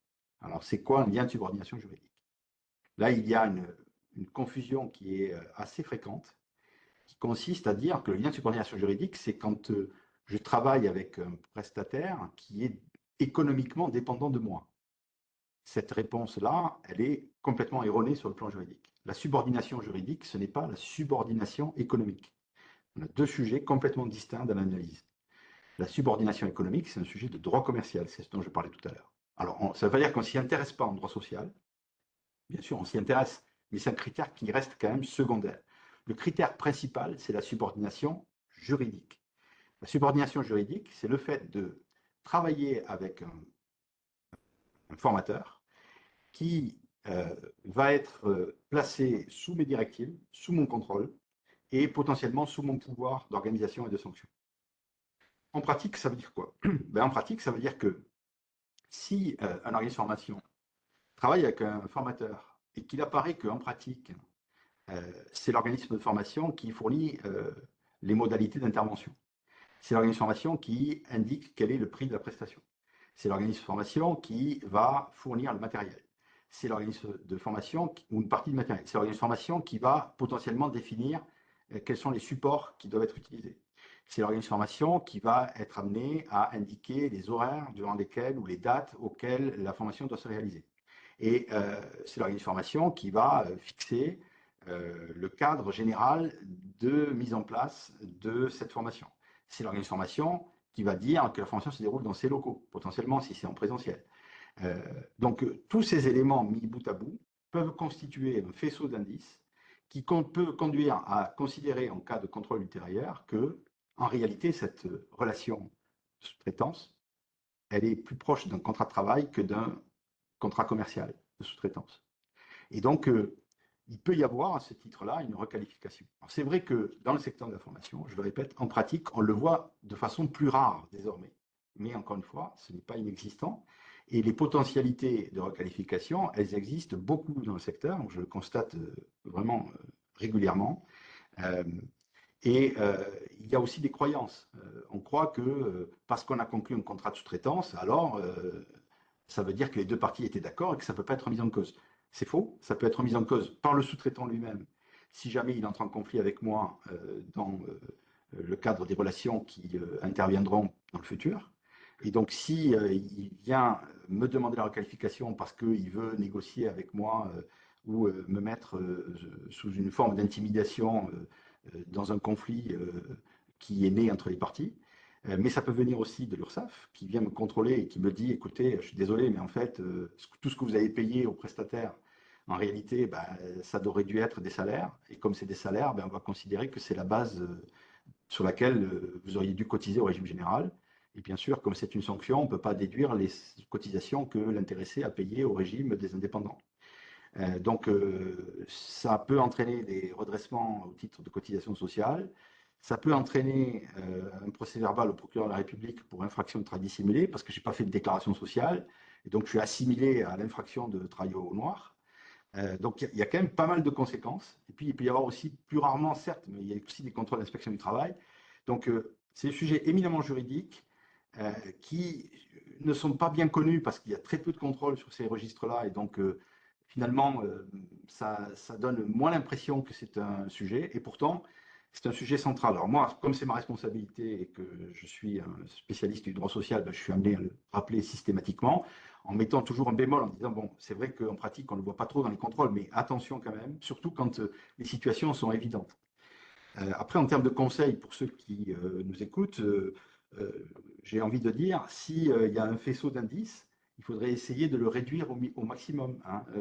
C'est bien de pouvoir édulcorer un peu le truc pour que la relation, enfin les preuves, pour montrer en cas de contrôle que c'est pas tout blanc, tout noir et qu'il y a bien des éléments qui sont fixés par le prestataire. Par exemple, ce qui pourrait être intéressant, c'est de solliciter de ce dernier un devis sur son papier en tête, dans lequel il fixe les conditions dans lesquelles il intervient. Et ensuite, on fait le contrat de sous-traitance sur la base des informations qu'il a fournies. Ainsi, en cas de contrôle, on peut dire, écoutez, on a bien une relation d'affaires puisqu'il nous a fait un devis, et nous, on a repris dans le contrat les éléments qui sont dans le devis. C'est vrai qu'en pratique, s'il y a des organismes qui disent, bah, c'est nous qui fixons le prix, voilà la grille des rémunérations que nous pratiquons habituellement, etc., bon, ben là, je me comporte comme un employeur, et donc, effectivement, je crée des indices du lien de subordination juridique. L'appréciation, elle se fait avec un faisceau d'indices. C'est important de le rappeler. Donc, c'est des éléments de preuve qui sont établis. Et il y a une subtilité technique que je voulais vous exposer sur ça et qui figure sur le slide que vous avez sous les yeux. C'est que lorsqu'il existe un contrat de sous-traitance entre les parties, euh, eh bien, dans ce cas, si c'est un vrai contrat de sous-traitance qui comporte bien toutes les mentions, c'est-à-dire la période de réalisation, le contenu, le prix, les modalités, etc., qu'on a vu tout à l'heure, si c'est vraiment un contrat de sous-traitance, que ce n'est pas un contrat cadre qui est relativement creux, mais si c'est un vrai contrat de sous-traitance, alors dans ce cas, la requalification ne, ne peut intervenir que si celui qui se prévaut de la requalification en apporte la preuve. Si c'est l'URSSAF qui contrôle, l'URSSAF va rencontrer un obstacle sur son chemin, c'est-à-dire qu'il va avoir une présomption de non-salariat. En effet, le Code du travail, dans le texte qui est visé dans le slide, le Code du travail prévoit que s'il y a un contrat de sous-traitance, il y a une présomption de non-salariat qui est bénéfique à l'entreprise, donc à l'organisme de formation. Ça veut dire que si l'URSSAF se prévaut d'une non-qualification, il doit apporter la preuve contraire pour renverser la présomption de non-salariat. Et donc, c'est un travail de preuve que doit fournir l'URSSAF. S'il n'y a pas de contrat de sous-traitance, ou le contrat de sous-traitance est très incomplet, il est un peu creux, il n'y a pas les éléments, etc., dans ce cas, la présomption de non-salariat ne joue pas.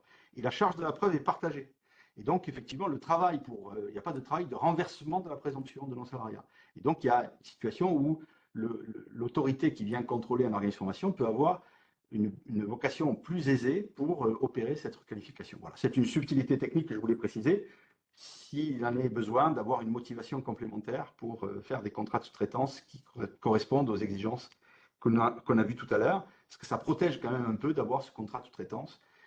Ça ne veut pas dire que ça exclut tout risque, mais ça protège un peu parce que ça génère cette présomption de non-salariat qu'il faut pouvoir renverser pour opérer la requalification. Voilà, j'espère que ces éléments d'explication ont été clairs. Madame Audin, peut-être que vous voulez prendre des questions à ce stade.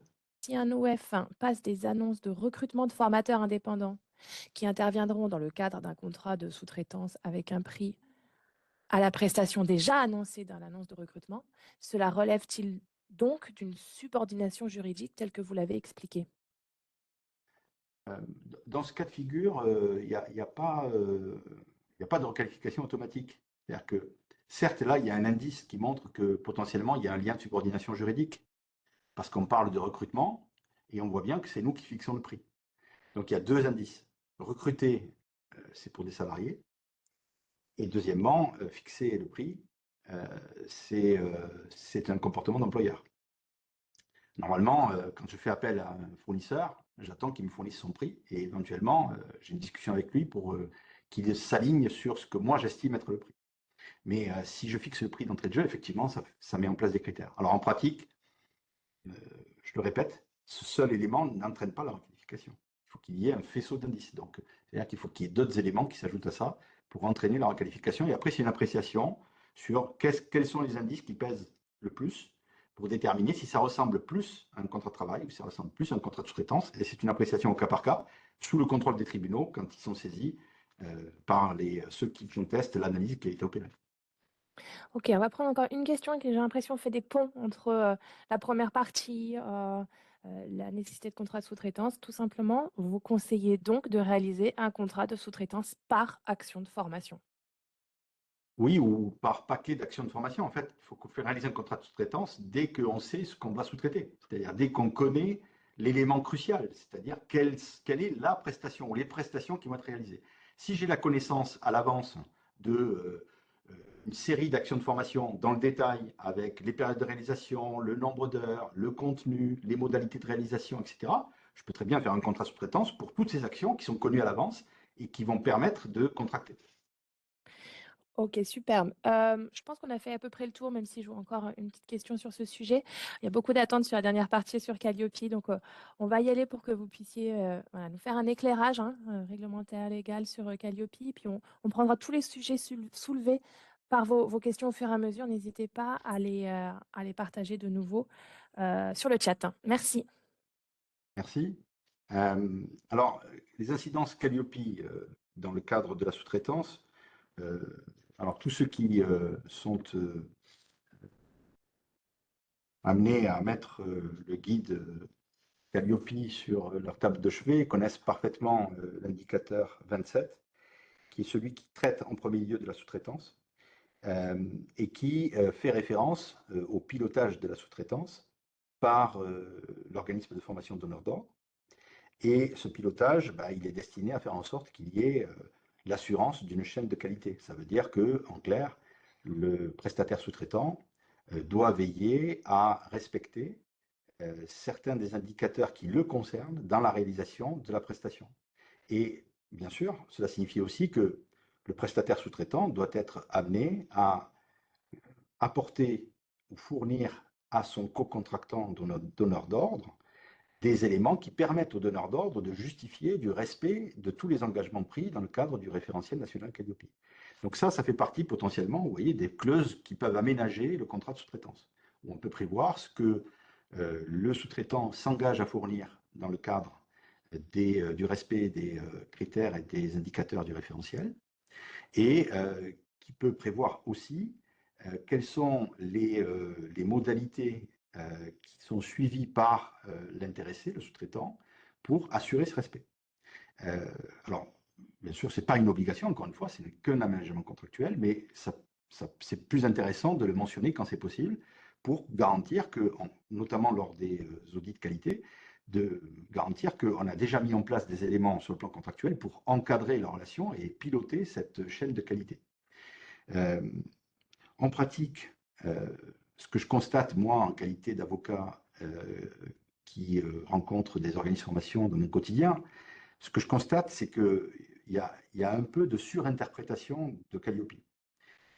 Et ça, je voulais le dire, je voulais profiter de cette occasion pour le préciser, c'est que souvent, il y a une forme de prudence qui est guidée par une volonté de bien faire, mais qui va parfois trop loin et qui entraîne potentiellement des indices du lien de subordination juridique. Encore une fois, le respect du référentiel Calliope, des indicateurs, des critères, ce n'est pas imposer un cadre au sous-traitant. On n'est pas là pour lui dire comment il doit faire.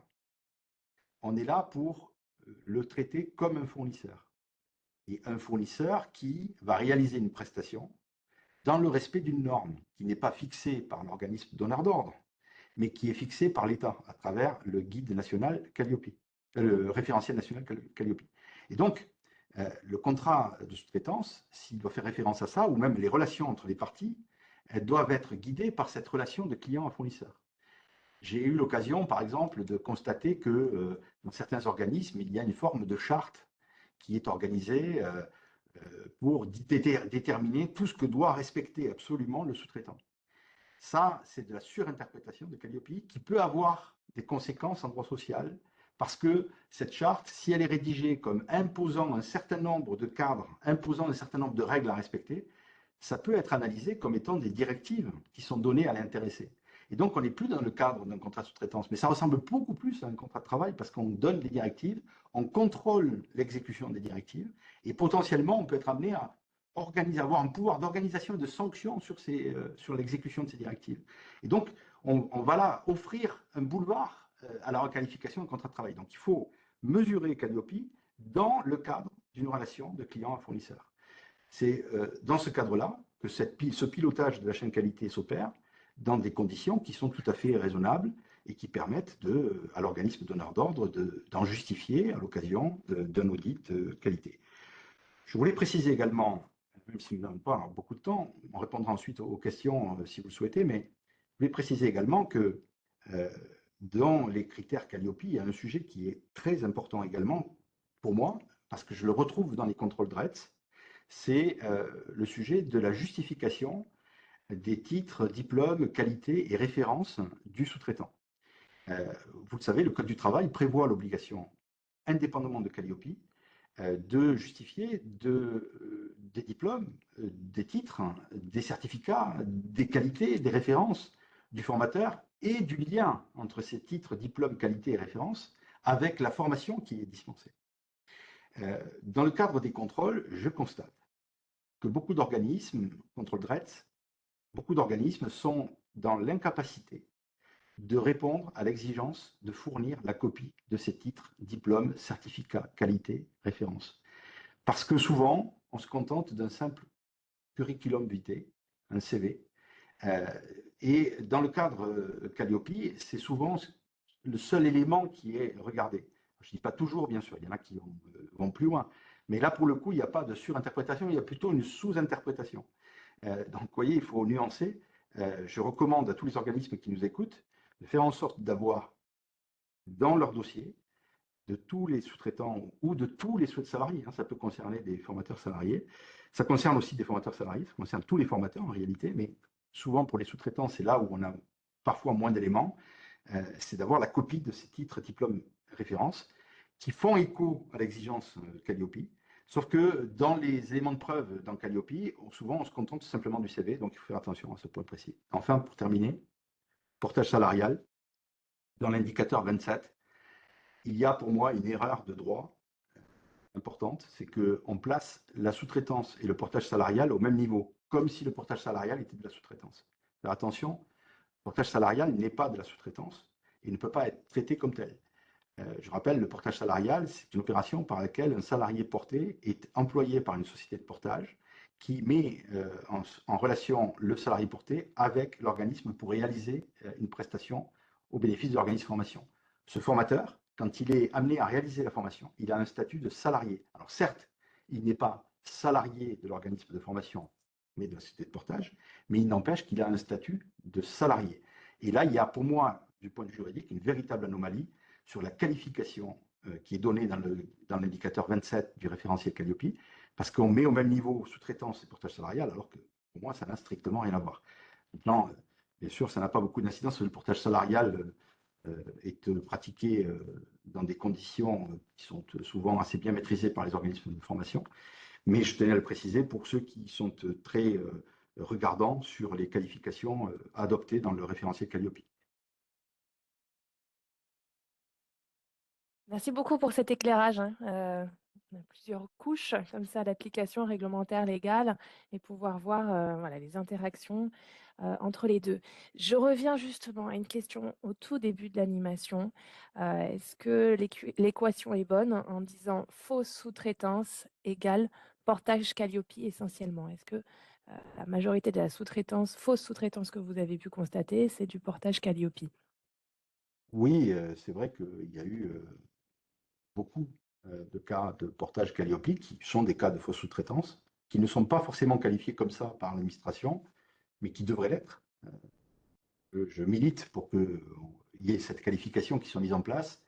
Ça éviterait de prendre parfois des mesures assez incohérentes, comme celle de plafonner la sous-traitance. Vous voyez, plafonner la sous-traitance à 80% dans le cadre du CPF, c'est un aveu d'échec. C'est-à-dire qu'on n'est pas capable de contrôler la sous-traitance. Parce que si on était capable de contrôler la sous-traitance en disant ce qui est de la fausse sous-traitance et ce qui n'en est pas, en faisant peut-être une explication détaillée de ce que c'est de la vraie ou de la fausse, ben là on laisse 80%, c'est-à-dire que potentiellement on accepte qu'il y ait 80% de fausse sous-traitance. Il n'est pas acceptable. Bon, alors c'est vrai que par ailleurs, ils ont mis en place les personnes, pardon, les autorités qui sont à l'origine des textes ont mis en place d'autres garde-fous, mais on voit bien qu'au lieu de traiter le sujet principal, qui est de savoir si c'est de la vraie ou de la fausse sous-traitance, ben on va dire, ah, il faut que le sous-traitant soit Calliope, comme ça, ça évite qu'on ait envie de faire du portage. Bon, c'est c'est ne pas traiter le sujet principal pour moi. Maintenant, il y a peut-être plein d'autres raisons qui faisaient que ce sujet principal n'a pas pu être pris comme le taureau par les cornes. Alors, une question autour de l'absence de NDA dans le cadre de Calliope. Est-ce que l'absence de NDA d'un sous-traitant peut être à l'origine d'une non-conformité Calliope lors d'un audit, hors formation certifiante et ou CPF1? Là, le cas a été mis en avant. Notre auditrice Calliope nous a dit que si nous appelons nos contrat de prestation de service, elle ne vérifiera pas l'existence d'un NDA pour nos sous-traitants et ne nous mettra pas de non-conformité pour absence de NDA. Pas de CPF, hein, dans ce cas-là. Est-ce que vous pouvez donner votre éclairage, hein? Vous n'êtes pas auditeur Calliope, mais peut-être nous donner votre éclairage là-dessus. Ouais, bon, on ne peut pas se comprendre. L'auditrice qualité n'est pas juriste et le juriste n'est pas auditeur qualité. Donc, on est dans deux mondes parallèles. La thèse qui vient d'être évoquée, parce que ça s'appelle un contrat de prestation de service, alors on va considérer que ce n'est pas un sous-traitant, c'est du délire juridique. Le contrat de prestation de service, c'est de la sous-traitance, et la sous-traitance, c'est un contrat de prestation de service, comme j'ai indiqué précédemment. Donc cette distinction n'a pas lieu d'être. Après, pour répondre à la question plus précisément, de fait, Calliope en soi ne prévoit pas la déclaration d'activité. Maintenant, on peut tout faire dire à Calliope. Si on le voulait, on pourrait faire dire au référentiel Calliope qu'il faut être en conformité avec les exigences réglementaires. Et donc, dans ces exigences réglementaires, si on considère qu'il y a l'obligation de NDA, ben, ça voudrait dire qu'on pourrait potentiellement considérer qu'on n'est pas conforme du point de vue du référentiel Calliope. Maintenant, en pratique, j'ai rarement rencontré des situations où une non-conformité était positionnée comme étant majeure sur ce point, même si en soi, ce n'est pas impossible. Je crois même l'avoir rencontré au moins une fois. Euh, mais c'est vrai que le référentiel Calliope, on peut lui faire dire tout ce qu'on veut. Et d'ailleurs, comme l'administration fait dire ce qu'elle veut au Code du travail avec cette histoire de contrat de sous-traitance, en fait, c'est une convention de formation, mais il n'y a aucun texte qui le dit. Bon, ben, vous voyez, malheureusement, dans ces domaines, l'administration met sa couche d'interprétation.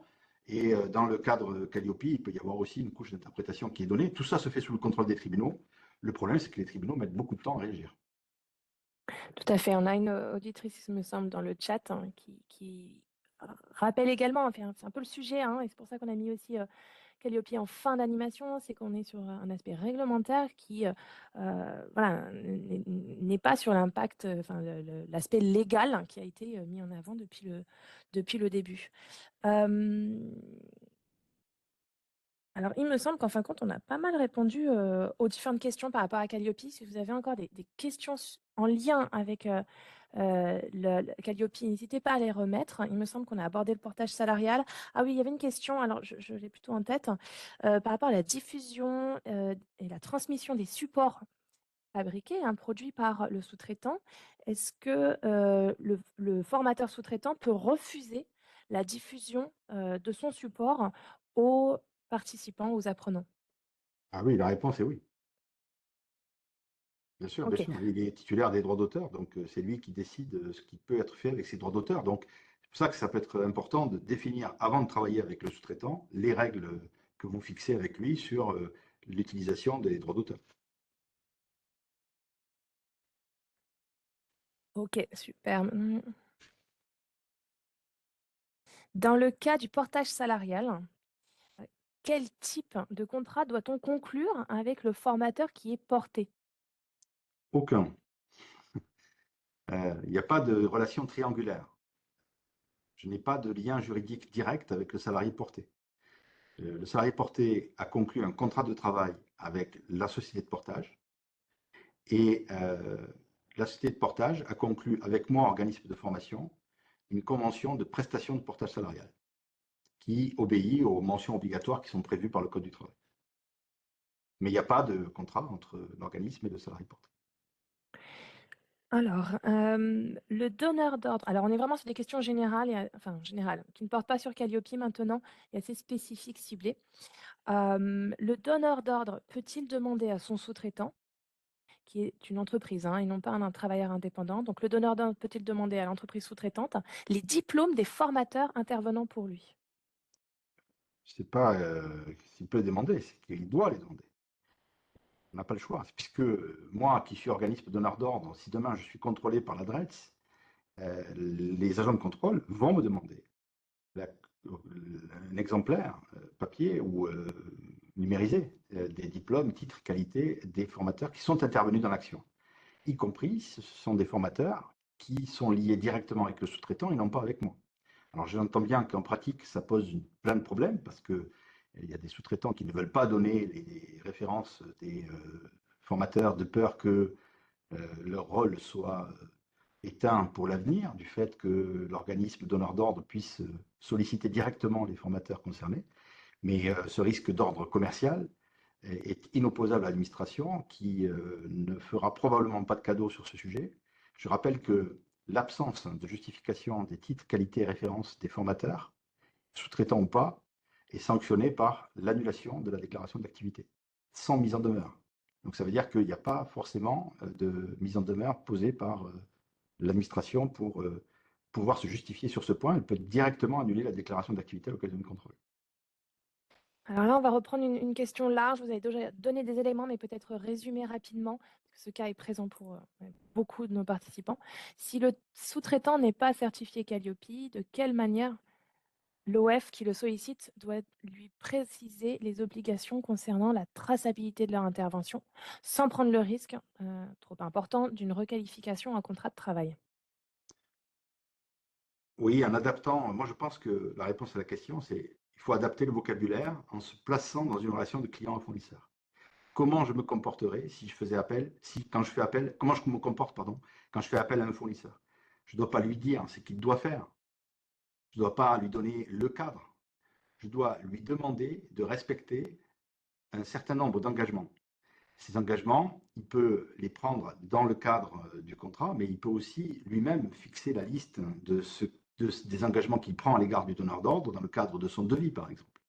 C'est une bonne façon de contrebalancer le sujet pour dire, écoutez, voilà, moi je travaille avec vous, vous êtes sous-traitant, j'ai besoin que vous puissiez respecter le référentiel Calliope. Quels sont les indicateurs que vous respectez? Quelle forme ça doit prendre? Peut-être que vous pouvez aussi, vous aussi, formaliser la façon dont vous réalisez votre prestation pour me rassurer, moi, en qualité de donneur d'ordre. Et faire en sorte que nous puissions avoir une relation qui soit conforme à ces obligations d'ordre, j'allais dire réglementaire, mais c'est pas réglementaire, c'est d'ordre qualiticiel. Alors, on est arrivé à l'heure de fin, mais je pense que si vous voulez bien, on va prendre quelques minutes pour quelques questions. En tout cas, merci beaucoup hein, pour votre participation et vous, Maître Rican, pour votre intervention. Alors, je pense qu'on va prendre deux sujets. Le premier, c'est le 80%. Vous avez indiqué, vous avez noté ne pas devoir dépasser 80% du chiffre d'affaires en sous-traitance dans le cadre du CPF. Est-ce que c'est formation par formation ou globalement le CA réalisé par l'OF via le CPF? Comment calcule-t-on ce 80%? Globalement réalisé par l'OF dans le cadre du CPF. Globalement, et Oui. Donc c'est dans le chiffre d'affaires annuel que on va vérifier si la part de 80% a été respectée en ne prenant que les produits comptables provenant de la Caisse des dépôts et consignations. alors, pour revenir sur ce cas particulier, justement CPF et les fameux 80%, le gérant peut-il être considéré comme un formateur? La plateforme demande en effet uniquement le CV des formateurs salariés. C'est tout formateur, quel qu'il soit non salarié, qu'il soit salarié, qu'il soit sous-traitant ou pas, dans tous les cas de figure, tous ceux qui interviennent dans une action de formation entraînent automatiquement l'obligation pour l'organisme de formation, en cas de contrôle de RETS, de justifier des titres, qualités, références, diplômes du formateur concerné. Alors, je vais encore prendre deux questions précises.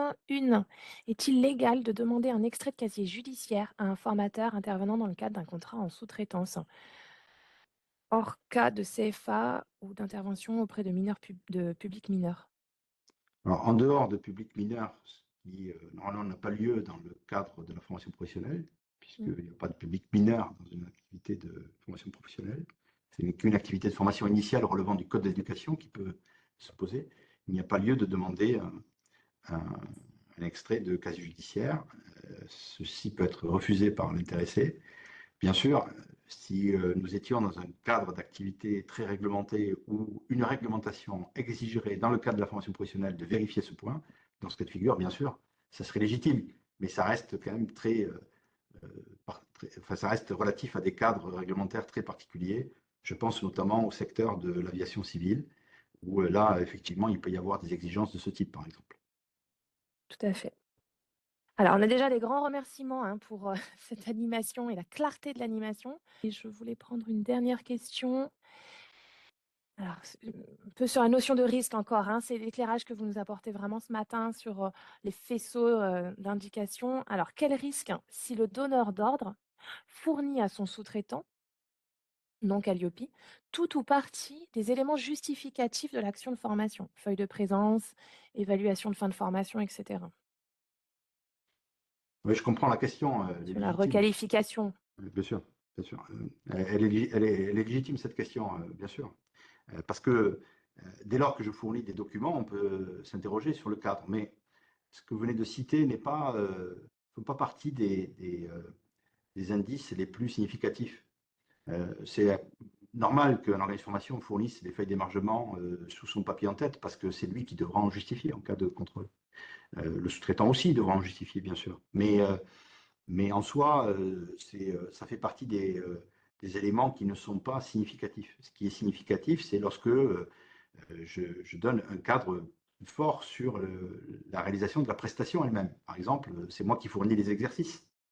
C'est moi qui fournis les modalités d'évaluation qui sont cadrées. Ça montre qu'il y a une partie de la prestation de formation, qui est l'évaluation, qui n'est pas réalisée par le sous-traitant.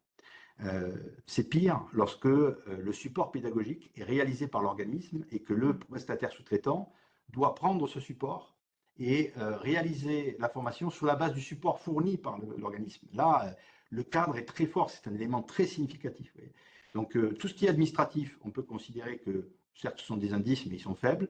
Tout ce qui est pédagogique, là, ce sont des indices qui sont beaucoup plus puissants. OK, très clair. En tout cas, c'est tout à fait les remarques que nous avons dans le chat. Vous êtes très clair Tant dans mieux. vos présentations et dans les réponses, aux questions. Merci beaucoup. Merci beaucoup, aux participants pour vous être, mobilisés. Oui, merci. Je suis ravi d'avoir pu intervenir sur ces sujets qui me tiennent à cœur. Certains prennent parfois connaissance de mes chroniques juridiques mensuelles dans lesquelles je fais état de mes constats dans les pratiques professionnelles qui sont les miennes, dans le cadre des contrôles que je suis amené à gérer avec des organismes qui sont parfois en difficulté. Voilà, alors il y a de tout, hein. Il n'y a pas que des fraudeurs dans la formation, comme contrairement à ce que certains pensent. Il y a aussi des organismes très sérieux qui font parfois l'objet de contrôles dans lesquels eh bien, il y a un certain nombre de sujets d'ordre légal ou réglementaire qui ne sont pas respectés, d'où le fait que je participe à ces animations pour prêcher un peu la bonne parole et faire en sorte que les organismes puissent adopter les meilleures pratiques possibles et éviter les désagréments qu'on peut constater parfois. Merci beaucoup à vous. Merci beaucoup pour votre temps et votre clarté donc. Merci aux participants et puis je vous dis à très bientôt, plutôt sur la thématique de la responsabilité sociétale des entreprises. Bonne journée à vous. Bonne journée, à bientôt.